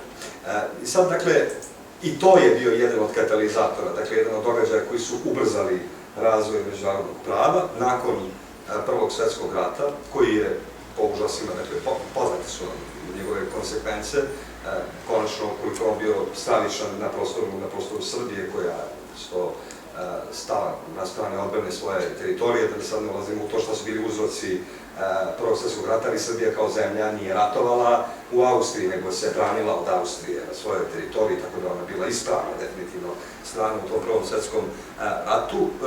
Nakon završetka Prvog svjetskog rata, prvi put se u istoriji čovečanstva javlja ideja da bi se moglo suditi jednom šefu države i član 227 Versajskog mirovnog sporazuma kojim je potpisan mir nakon Prvog svjetskog rata predviđao je da se formira jedan poseban međusaveznički sud koji će suditi Vilhelmu II. Nemačkom caru za zločine. Ovde su mu kao zločini stavljeni najteže povrede međunarodnog moralnog zakona i svetosti ugovornih zakona, jer mi još uvek u tom periodu nemamo definisana krivična dela kakva danas poznajemo, to su takozvana međunarodna krivična dela. U svakom slučaju do suđenja, do tog istorijskog suđenja nemačkom caru Vilhelmu II. Nikada nije došlo, jer je Holandija odbila izručenje međusavezničkom sudu, tako da praktično od tog suđenja nije bilo ništa, ali jeste to bio jedan zametak ideje da ni šefovi država, dakle carevi, predsjednici, kraljevi nisu zaštićeni od zločina i dakle mi to je već pre 100 godina mi imamo ideju da je moguće suditi i šefovima država za najteže zločine. Nakon Prvog svjetskog rata imamo, dakle, ovaj sad istorijski osvrt koji govorim jeste u funkciji razumevanja savremenih institucija međunarodnog prava sa kojima se vi svakodnevno suočavate, kako u praksi, tako i u svakodnevnom životu, tako i u medijima, a možda ste u nekom trenutku zbunjeni, dakle, šta je nadležno za šta i, dakle, ja sam iskoristio ovaj čas da te stvari negde definišemo. Društvo naroda, koje je osnovano 1918. godine, mi po prvi put imamo jedan koncept, jedan zametak ideje kolektivne bezbednosti na međunarodnom planu. Dakle, imamo međunarodno društvo koje se organizuje na jednom globalnom planu. Još uvek to nije društvo koje okuplja sve narode sveta. Još uvek je 2/3 sveta pod kolonijalnom upravom Velike Britanije, Francuske, Španije itd. Ali, dakle, ono što je novina koju nam donosi taj pakt društva naroda jeste po prvi put mi imamo formiranje jednog suda, međunarodnog suda, i to je stalni sud međunarodne pravde. Taj stalni sud međunarodne pravde je isti onaj sud koji se danas zove Međunarodni sud pravde. Dakle, jedna te ista institucija samo je promenila svoj naziv. Sedište tog suda jeste u Hagu. Inače, sedište svih tih međunarodnih sudova jeste u Hagu po nekoj tradiciji koja postoji od ranije, jer je Hag bilo mesto gde su se prvi put doneli neki dokumenti koji su trebali da humanizuju rat i po prvi put mi, dakle, imamo pojavu nečega što se naziva ratni zločin. Pre toga, rat je bio potpuno stanje haosa u kome pravo ima onaj koji je jači. To je iz tog perioda zapravo potiče ona misao da istoriju pišu pobednici i tako dalje. Dakle, ono što društvo naroda nije uspelo kao prethodnica Ujedinjenih nacija jeste da zabrani rat. I sad pazite, ja sad pričam o međunarodnom pravu i sad sam došao do formiranja Ujedinjenih nacija koje prvi put zabranjuju rat. Dakle, vi imate rat kao nešto što je izopšteno iz prava. Naprosto je zabranjeno po međunarodnom pravu, pa samim tim i oblast koja se pre toga zvala međunarodno ratno pravo, dakle koje je uređivalo pravila ratovanja, više se ne zove međunarodno ratno pravo, jer bi bilo glupo da se tako zove ako imate rat koji je zabranjen po Povelji Ujedinjenih nacija, nego se zove međunarodno humanitarno pravo. Šta je ideja? Ideja je, shvatilo se da ratovi se ne mogu sprečiti, iako su zabranjeni. To neko kaže, pa kakva je funkcija Ujedinjenih nacija ako je zabranila ratove, a ratovi i dalje postoje. Pa znate kako i krivični zakon kažnjava ubistvo, pa se ubistva i dalje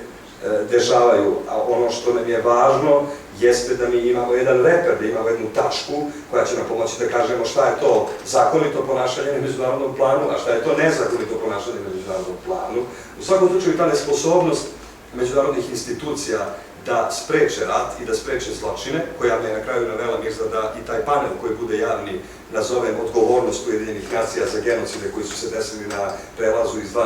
u 21. vek, što mislim da bi bilo interesantno da se razmotri kao jedno pitanje. Navela je uglavnom mnoge autore, pa čak i autore međunarodnog prava, da tvrde da međunarodno pravo ne postoji, ali da imate kontraargumente, to što se međunarodno pravo krši ne znači da ne postoji, nego znači da se krši, a može se kršiti samo nešto što postoji.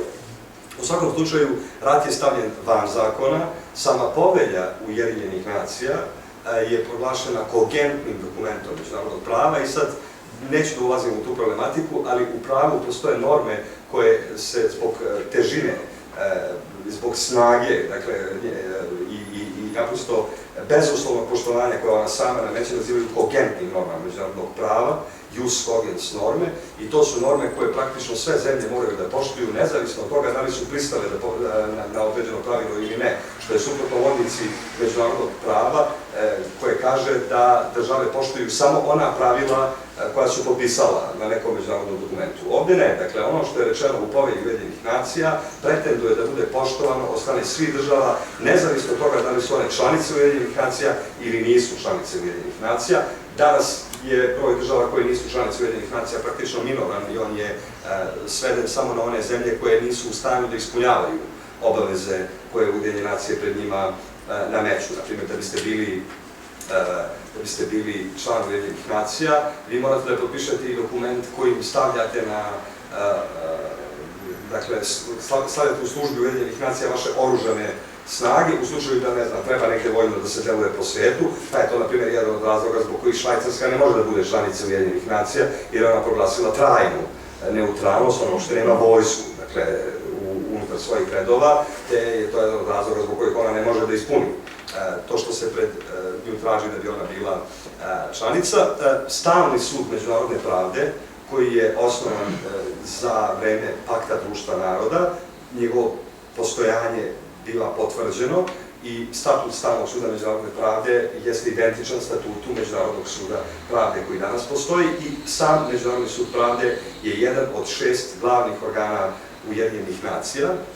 Potvrđena je važnost poštovanja čoveka, njegovih individualnih i kolektivnih prava, pravo naroda na samoopredeljenje, o čemu ću govoriti u narednom turnusu, jedno vrlo kontroverzno pitanje u međunarodnom pravu, dakle, da ili narodi imaju pravo na samoopredeljenje ili narodi nemaju pravo na samoopredeljenje. Ako imaju pravo na samoopredeljenje, to znači da postoje neke situacije kada neki narodi imaju pravo da proglase svoju nezavisnost, pa čak to bila i secesija. Ako pak nema, ne postoji to pravo, onda se postavlja pitanje legalnosti svega onoga što se dešava danas u svetu, pa konačno legalnosti proglašene nezavisnosti Kosova i tako dalje. I proglašena je pravo na jednakost, proklamovana je pravo na jednakost svih naroda, velikih i malih, što je potpuno, dakle, jedna nova situacija u svetu. U svakom slučaju, ono što je meni zanimljivo da kažem kada je reč o nadležnosti Ujedinjenih nacija u kontekstu onoga što smatram da je vama bilo interesantno, a opet u kontekstu širih dešavanja na ovim prostorima u poslednjih 20 godina, jeste ta nadležnost Ujedinjenih nacija, odnosno obaveza na kraju krajeva Ujedinjenih nacija da sačuvaju mir u svetu, u preambuli Povelje Ujedinjenih nacija. Preambula, to je uvodni dokument, dakle uvodne rečenice pre nego što se dođe do zvaničnih članova same povelje, kaže, sad parafraziram, mi, narodi sveta, ujedinjeni da jednom za svagda iskorenimo patnju i tako dalje. I sad pitanje koliko su Ujedinjene nacije u tome uspele, ali u pogledu očuvanja mira i stabilnosti u svetu, ono što je važne su 2 glave u okviru Povelje Ujedinjenih nacija. Glava 6, koja nosi naziv mirno rešavanje sporova, i glava 7, koja je po mnogo čemu interesantna, i osvrnut ću se na tu glavu 6, kada je reč o glavu 7, kada je reč o glavi 6 Povelje Ujedinjenih nacija. Ona daje preporuke zemljama koje imaju neku vrstu nerazjašnjenih pitanja, ulaze u međusobne konflikte i tako dalje, kako da reše svoje međusobne probleme, i ona im daje preporuke da bi to mogla da bude medijacija, koncilijacija, dakle mirenje, formiranje anketnih komisija, nezavisnih anketnih komisija koje će dati neka rešenja. Sećate se, u stvari ne možete se setiti, vi ste mladi, kada se dešavao raspad Jugoslavije, postojalo je nešto što se nazivalo Badinterova komisija, od koje se zahtevalo da da svoje mišljenje o tome šta ona misli kako bi Jugoslavija trebala da reši svoj problem, i praktično Badinterova komisija je u početku utvrdila da Jugoslavija treba da ostane jedinstvena, da bi na kraju, kada je videla koji stepen divljaštva vlada na ovim prostorima, rekla da je proces rastakanja Jugoslavije u toku i da je to irreverzibilan, dakle nepovratan proces, da se tu više ništa ne može učiniti. U svakom slučaju, glava 7 Povelje Ujedinjenih nacija predviđa, odnosno daje ovlašćenja jednom telu, jednom od 6 glavnih organa Ujedinjenih nacija, to je Savet bezbednosti Ujedinjenih nacija, da može pokrenuti i vojnu silu protiv neke zemlje ukoliko smatra da ta zemlja krši pravila međunarodnog prava, a kako bi očuvao međunarodni mir i stabilnost. I mi praktično prvi put imamo situaciju da imamo jednu međunarodnu organizaciju koja raspolaže vojskom, za koju kaže da je spremna da će upotrebiti uvek kada smatra da je došlo do masovnog kršenja ljudskih prava, bilo da je reč o masovnim ubistvima, bilo da je reč o uskraćivanju nekakvih elementarnih čovekovih prava. I sad, vi danas u medijima slušate, dakle, preplića se nekoliko međunarodnih sudskih institucija, i moja želja je da mi, dakle, razjasnimo svaku od tih međunarodnih sudskih institucija pojedinačno, da vidimo šta je, dakle, to nadležnost svakog pojedinog suda. Najpre, imamo Međunarodni sud pravde. Malo pre sam rekao da je on osnovan poveljom Ujedinjenih nacija, pre toga se zvao Stalni sud međunarodne pravde i osnovan je Paktom društva naroda. Šta je nadležnost Međunarodnog suda pravde? Da li je Međunarodni sud pravde sud koji je sudio Radovanu Karadžiću i koji je sudio Šešelju? Ne. To dakle nije taj sud. Međunarodni sud pravde ima nadležnost da sudi u sporovima gde se kao stranke javljaju isključivo države, ne i pojedinci. To je onaj sud koji je doneo presudu po tužbi Bosne i Hercegovine protiv Srbije za genocid. To je dakle potpuno druga sudska institucija. Dakle, Međunarodni sud pravde ima nadležnost da sudi samo državama. Države se tu mogu javiti kao stranke u sporu i ima još jednu nadležnost, a to je nadležnost za donošenje savjetodavnih mišljenja. Ako se sećate, u tom istom sudu je bilo uključeno pitanje da li su privremene institucije na Kosovu proglasile nezavisnost, donele deklaraciju o nezavisnosti u skladu sa međunarodnim pravom ili ne, i pošto sud ima kompetans, dakle sud je rekao da međunarodno pravo ne poznaje odredbu koju dozvoljava ili zabranjuje da neki entitet donosi deklaraciju o nezavisnosti, praktično je izbegao da da odgovor na to pitanje i obesmislio ceo postupak od kog se dosta očekivalo u međunarodnom pravu, jer mi i danas nemamo jasne odgovore o tome kada nastaje neka država i koji su to kriterijumi koji neki entitet koji pretenduje da bude država treba da ispuni, da bismo mi mogli da kažemo da je to država. Jer sudeći po onome što je praksa međunarodnih sudova i praksa međunarodnih institucija, mi ne bismo mogli da kažemo da je država entitet koji nije član Ujedinjenih nacija. Zašto? Zbog toga što se taj entitet ne može javiti kao stranka pred Međunarodnim sudom pravde, već njegove interese mora zastupati neka druga država, a Međunarodni sud pravde se u nekoliko svojih odluka izjasnio o tome, rekavši da ukoliko neku zemlju, ukoliko interese neke zemlje zastupa neka druga zemlja, ne može se reći da je ta zemlja nezavisna. Ali sada ne bismo ulazili u to što je već pitanje duboke problematike međunarodnog prava. Dakle, imamo taj Međunarodni sud pravde, čija je nadležnost da sudi državama. Zatim se rodila ideja, rekao sam još nakon Prvog svjetskog rata, sa eventualnim potencijalnim suđenjem Wilhelmu prvom za zločine u Drugom svjetskom ratu, da bi se trebao formirati neki sud koji će suditi i pojedincima za zločine. Zašto je bilo važno da se formira taj sud? Pa zbog toga što se smatralo da je nemoguće očekivati od države čiji su najviši predstavnici bili direktno uključeni u zločine koje je ta država činila, da donese objektivne presude u tom slučaju. To je bio jedan od argumenta zašto su formirani ad hoc tribunali za bivšu Jugoslaviju i Ruandu, jer se smatralo da se od tih sudova ne može očekivati da hladne glave donesu presude, jer se radi i o sudskom kadru, na kraju krajeva i o političkom establishmentu koji je i dalje prisutan. Vi pogledajte političku scenu, na primjer u Srbiji, Bosni i Hercegovini i Hrvatskoj, vi imate i dalje jedne te iste ljude koji su bili prisutni i u vreme kada se ratovalo. Nama je premijer bio 99. ministar informisanja, Ivica Dačić je takođe bio neko ko je bio jedan od najbližih saradnika Slobodana Miloševića. I sad kako vi da očekujete od tih političara da daju podršku sudskim institucijama da sude za zločine, gde su oni u nekom kontekstu bili prisutni dok se sve to dešavalo kao deo odgovorne vlasti. Nirnberški i Tokijski tribunal su pokazali da je ta vrsta međunarodne pravde moguća.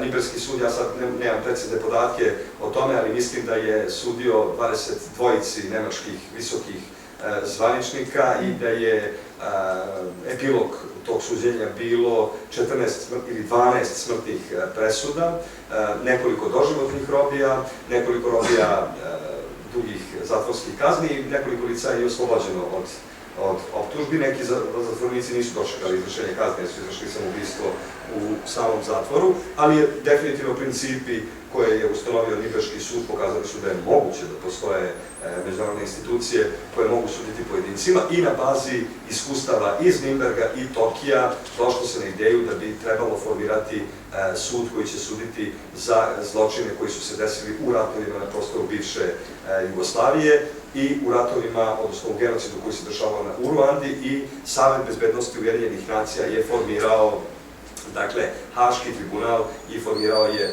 za ad hoc tribunal za bivšu Jugoslaviju i ad hoc tribunal za Ruandu. Zašto se kaže ad hoc tribunal? Kaže se ad hoc jer dakle, nije nešto što je stalnog karaktera, nego nešto što je privremenog karaktera i što će trajati do trenutka dok se ne budu završili svi procesi koji su započeti pred tim sudom. Konačno i Nibeški tribunal koji je i bio na neki način pilot projekat, ajde da tako kažem, za to da je moguće da jedna međunarodna sudska institucija sudi pojedincima, prestao je sa svojim radom onog trenutka kada su presude kada su presude postale pravosnažne. Vi ste svedoci da je pozicija Republike Srbije, pa na kraju krajeva i Republike Hrvatske, ali pre svega Republike Srbije takva, ja to dakle govorim sa pozicije nauke, sad uopšte ne ulazim u političku konotaciju, jeste da je ad hoc tribunal za bivšu Jugoslaviju politički sud, da ga je osnovao Savet bezbednosti i da on nije imao nadležnost da osnuje sud. Jeste čuli te argumente, dakle to su argumenti koji traju ovde. Ja moram da vas podsjetim da su ti argumenti netačni. Dakle, oni ne govore istinu, oni samo govore o otporu koji postoji u ovoj zemlji, o tome da se uopšte sudi ljudima koji su izvršili zločine. Zašto to nije istinito?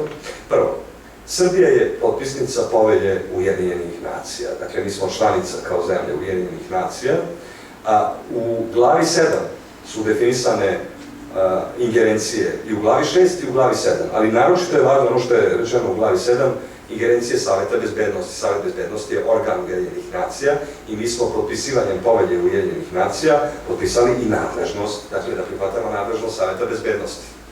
U glavi 7 se kaže da Savet bezbednosti može preduzeti sve mere, znači to je termin koji je upotrebljen u Povelji, dakle može preduzeti sve mere koje smatra potrebnim da bi se očuvao međunarodnim, da bi se u svijetu očuvao mir i sigurnost.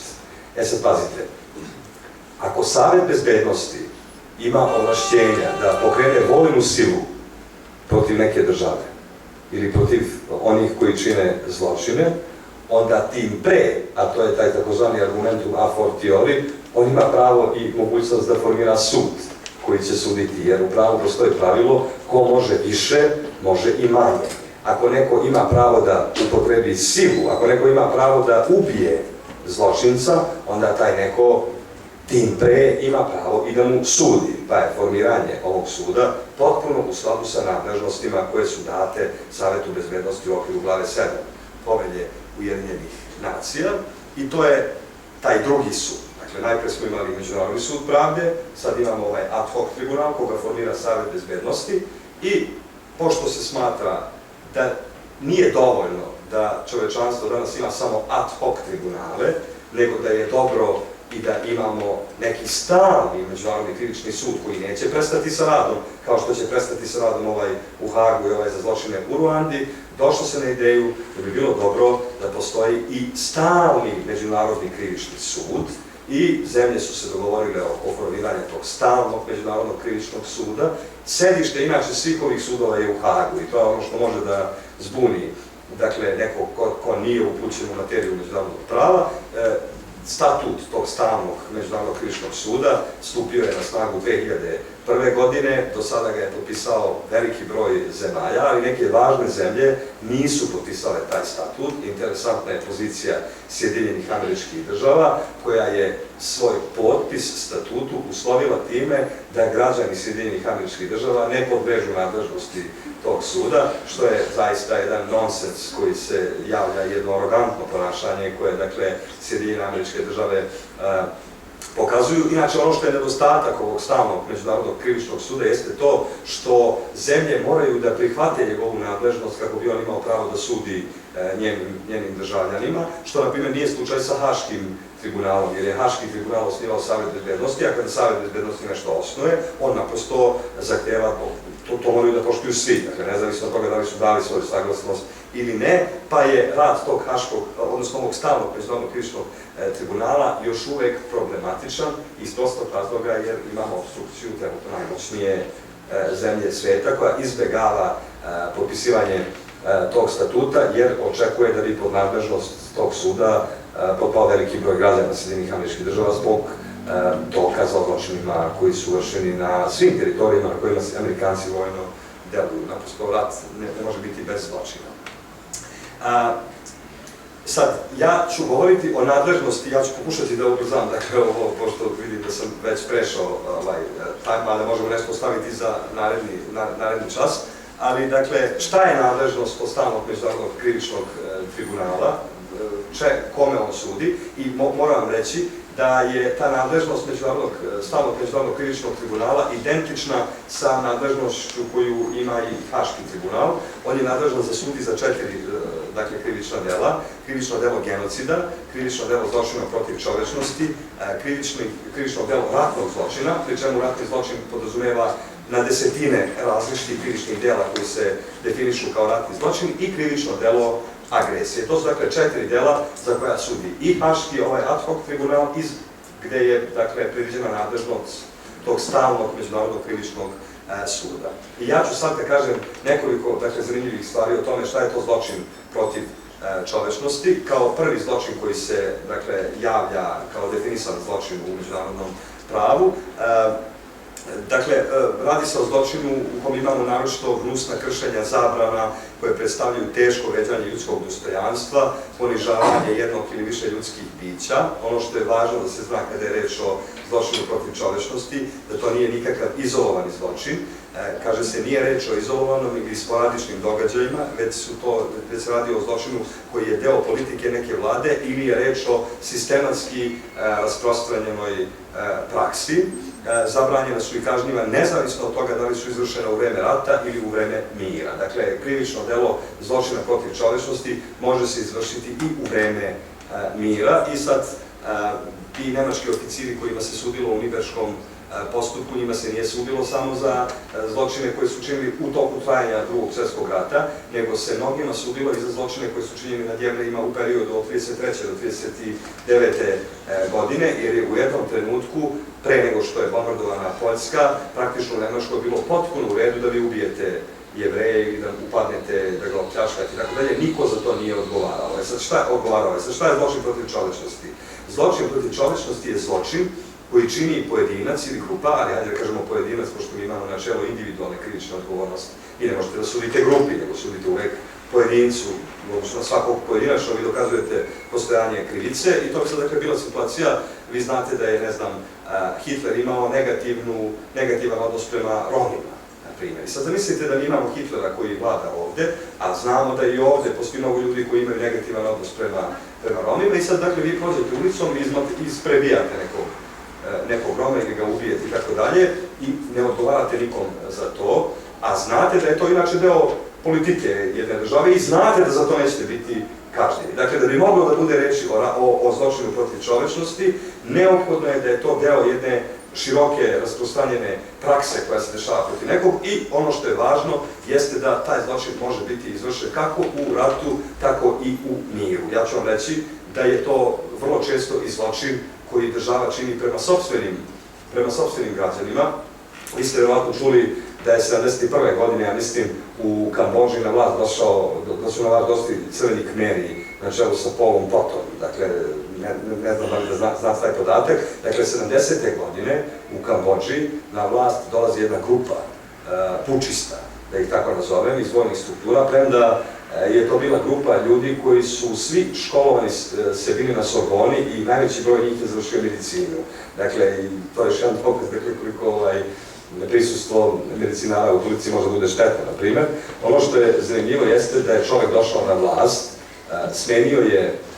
smenio je vlast koja je bila do tada prisutna, i za 7 godina vladavine u zemlji koja ima 7,5 miliona ljudi ubio je 2,5 miliona ljudi. To se dešavalo 70. godina, vi imate apsolutnu ćutnju međunarodne zajednice o tome.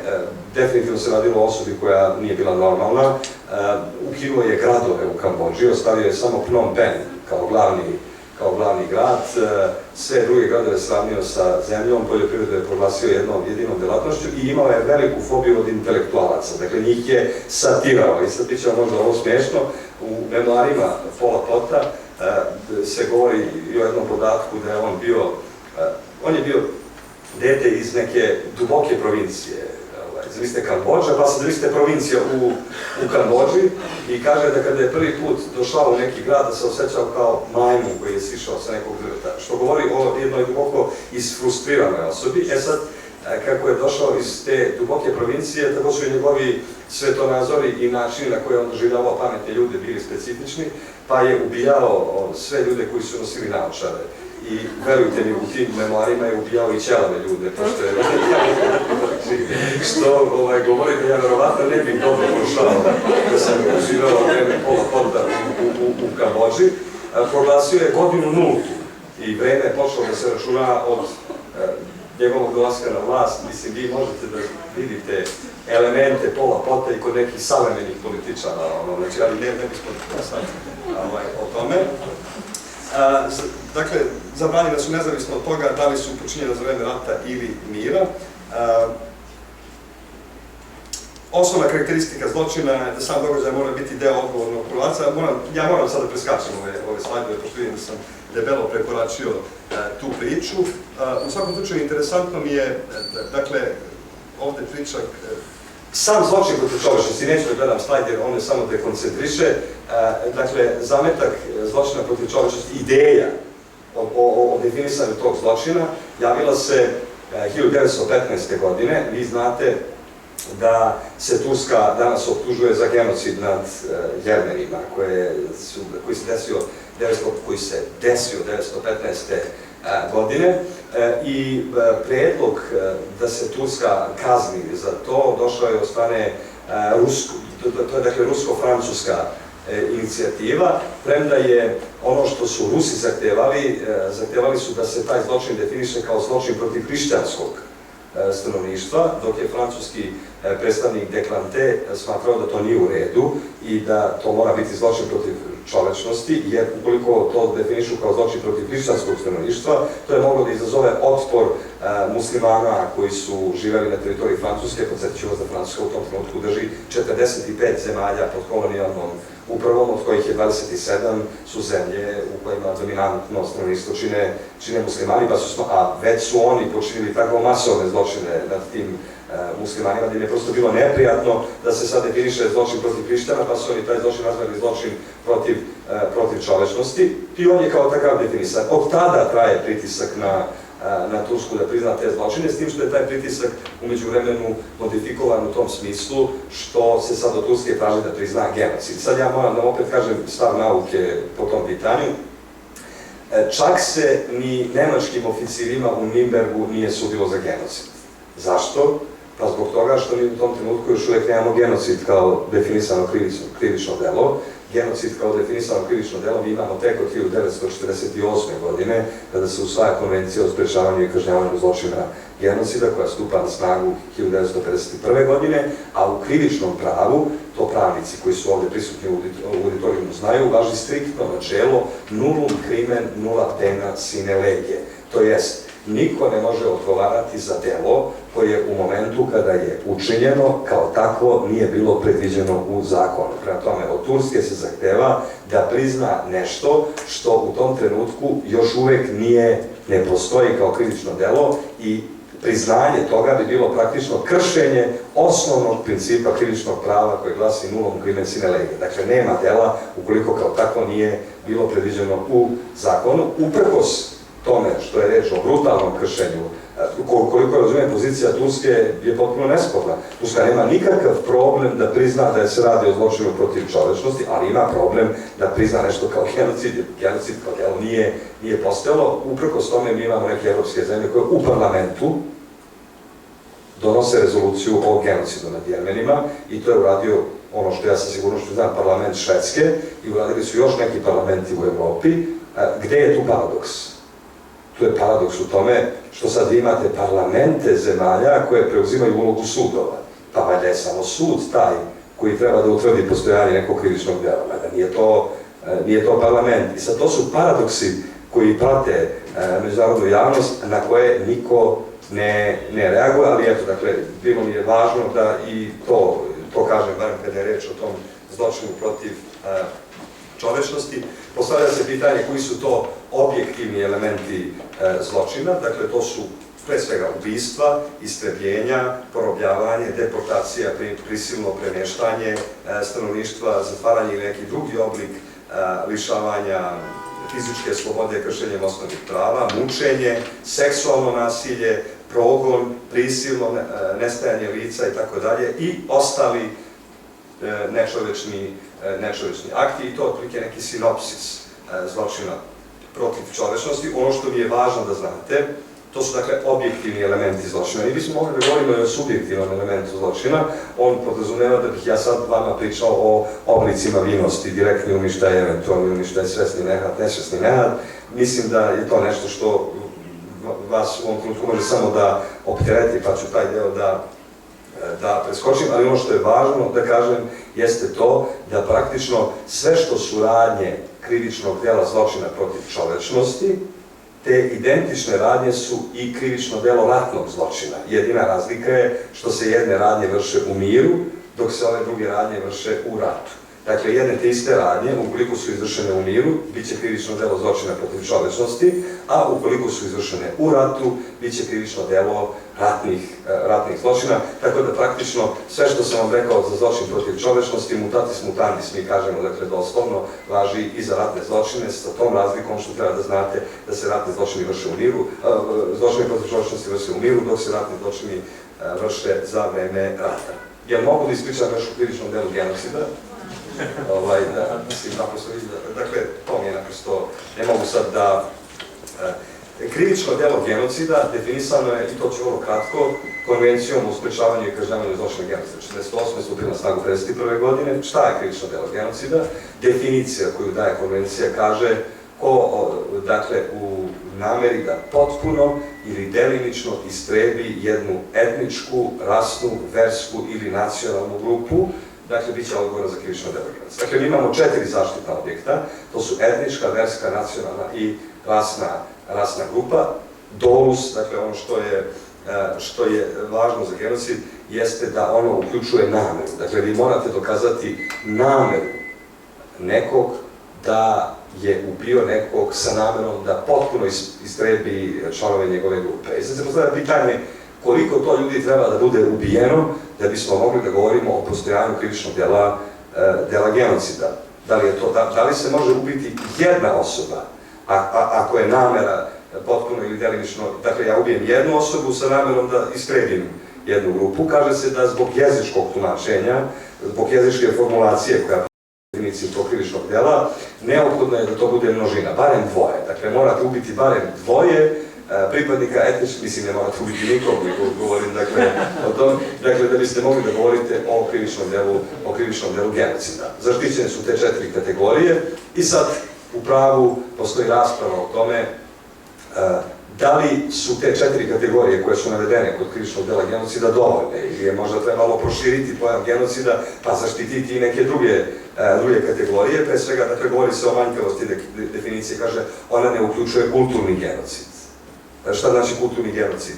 Dakle, uništavanje jezika i kulture, na primjer, vi ste imali, to je situacija koja ne može da bude objektivna, u Bosni i Hercegovini su srušene sve džamije i sva minara koja su kontrolisale neke snage koje nisu bile snage Bosne i Hercegovine. I sad se postavlja pitanje, pa da li je i to krivično delo genocida, jer vi uništavanjem nečijeg kulturnog identiteta praktično uništavate trag o njegovom postojanju na tom prostoru.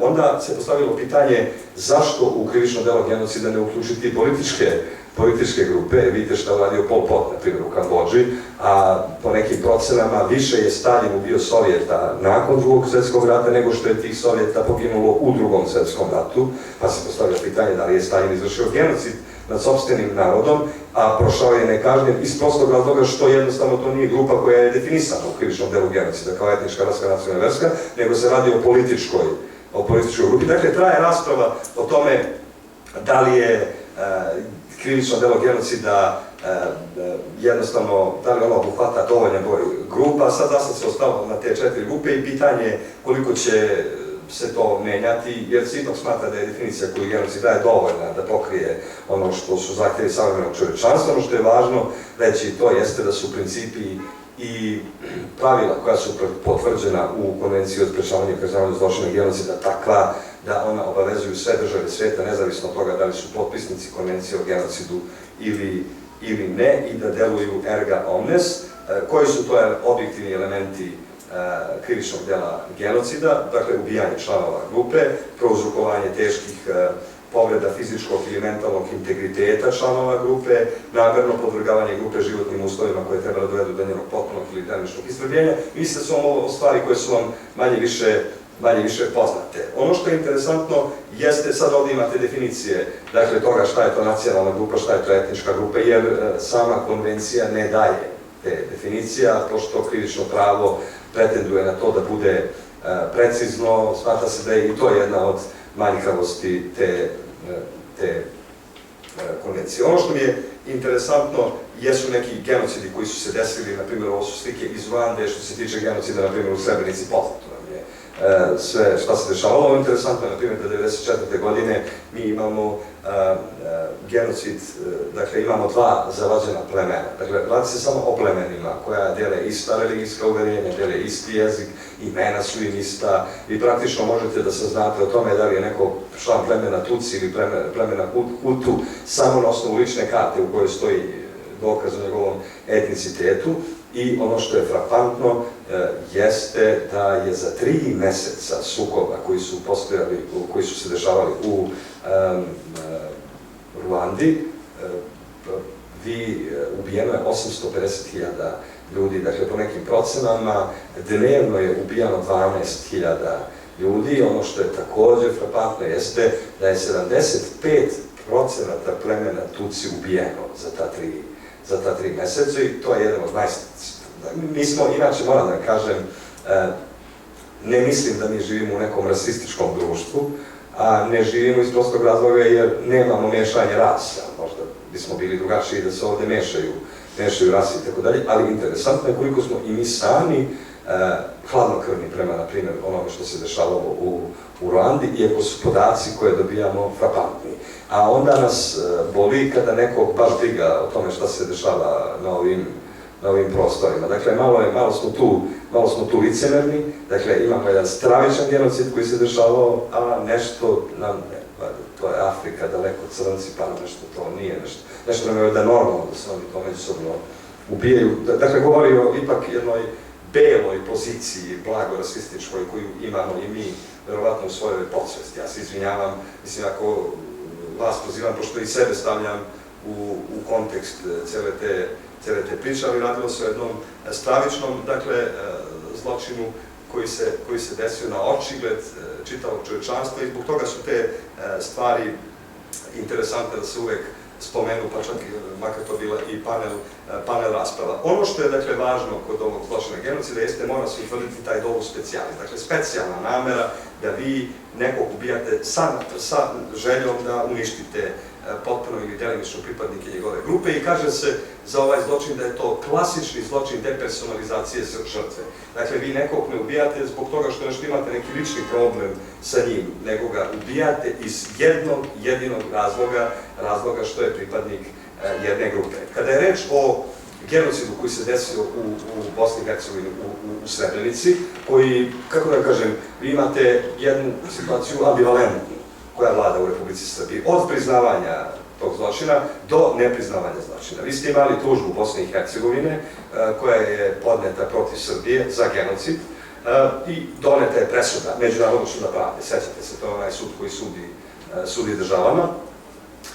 Dakle, moram još to da vam ispričam, naprosto imate presudu Međunarodnog suda pravde. I sad, konvencija o genocidu se zove Konvencija o kažnjavanju i sprečavanju zločina genocida. Što drugim rečima znači da ste vi odgovorni za genocid iako ste ga počinili, ali ste isto tako odgovorni iako ga niste sprečili. Dakle, znali ste da se genocid dešava, a niste ga sprečili. Pa zamislite kakav bi to bio čovek, kakvi bismo mi to bili ljudi ukoliko bismo znali da neko ispred ovih vrata, neko hoće da ubije i da mu oduzme život i mi ovde sedimo i časkamo. Pa to je odgovornost možda veća od odgovornosti koju ima onaj koji je ostrašćeni izvršilac tog zločina i vi ste dobili jednu presudu koja postoji i koja kaže u stavu 1 da Srbija nije odgovorna za genocid, dakle nije ga direktno počinila, ali u stavu 2, koji je ogromna blamaža za svaku zemlju koja drži do sebe, kaže se, Srbija je odgovorna, pazite, što je znala i imala informacije da se genocid dešava, a ništa nije preduzela kako bi ga sprečila, a bila je obavezna da to učini prema konvenciji koju je potpisala. Mi kažemo za pametnog i šaret dovolja, mislim, to je toliko blamantna odredba te presude da je ona morala da proizvede kod Srbije osjećaj odgovornosti, međutim ne, mi još uvek nemamo realizaciju te presude, mi smo bili kao država obavezni da u parlamentu donesemo rezoluciju kojom osuđujemo genocid u Srebrenici, jer je sud rekao da mi treba da donesemo rezoluciju kojom se osuđuje genocid u Srebrenici, ali ne, ovde se donela neka rezolucija kojom se osuđuju svi zločini i onda, mislim, kako da kažem, negde su upravo argumenti da, mislim, sva ta izvinjenja koja dolaze, ona imaju smisla samo onda ukoliko je žrtva zadovoljna tim izvinjenjem. To mi se stvarno, mislim, to jeste jedna velika istina. I mislim da mi kao društvo, ali ne samo Srbija, nego sva ova društva, zločina je bilo na svim stranama, manje više, mislim, neko kaže ne mogu se meriti zločine. Pa mogu se meriti zločine, kada kazne za zločine su različite, što znači da ih je zakonodavac već izmerio. Imamo zločin koji se zove genocid, on se na latinskom zove hostis humanis generis, dakle zločin koji je neprijatelj čitavog čovečanstva i gde cijela zajednica ima interesa da reaguje. E sad, šta se desilo?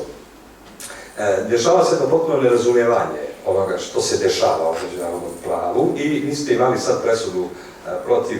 I sad, presuda Međunarodnog suda pravde je presuda bez priziva, što znači da se na presudu Međunarodnog suda pravde ne može izjaviti žalba. Nema žalbe. Ona je istog trenutka kada se donese konačna, pravnosnažna i izvršna. Postoji samo jedna situacija kada vi možete pokrenuti reviziju postupka pred Međunarodnim sudom pravde, dakle, molim vas, ne Haškim tribunalom, to je situacija koja se na latinskom naziva beneficium novorum. To jest, ukoliko stranka u postupku ili sud, ali stranka, pošto je stranka ta koja podnosi zahtev za obnovom postupka, dođe do dokaza i činjenica koje sud nije imao prilikom donošenja prve odluke, a koje bi, da ih je imao, uticale na to da odluka bude u mnogome drugačija, sud može uvažiti te argumente i obnoviti postupak. Ali postoji jedna začkoljica. Rok u kome jedna zemlja može da zahteva obnovu postupka zbog dokaza koje je, dakle, novih dokaza koje ima, jeste 10 godina. I vi ste imali, dakle, skoro presudu protiv Radovana Karadžića, sećate se, utvrđena je to da je on odgovoran za genocid u Srebrenici, i odmah imate izjavu Bakira Izetbegovića u Bosni i Hercegovini, koja je inače imala užasan pravni tim. Dakle, javnost koja se bavi međunarodnim pravom, ona uopšte ne može da shvati koja je Softića, dakle, imamo da bude član komisije, pošto su greške koje pravi za nas koji se bavimo tom materijom zaista bile početničke.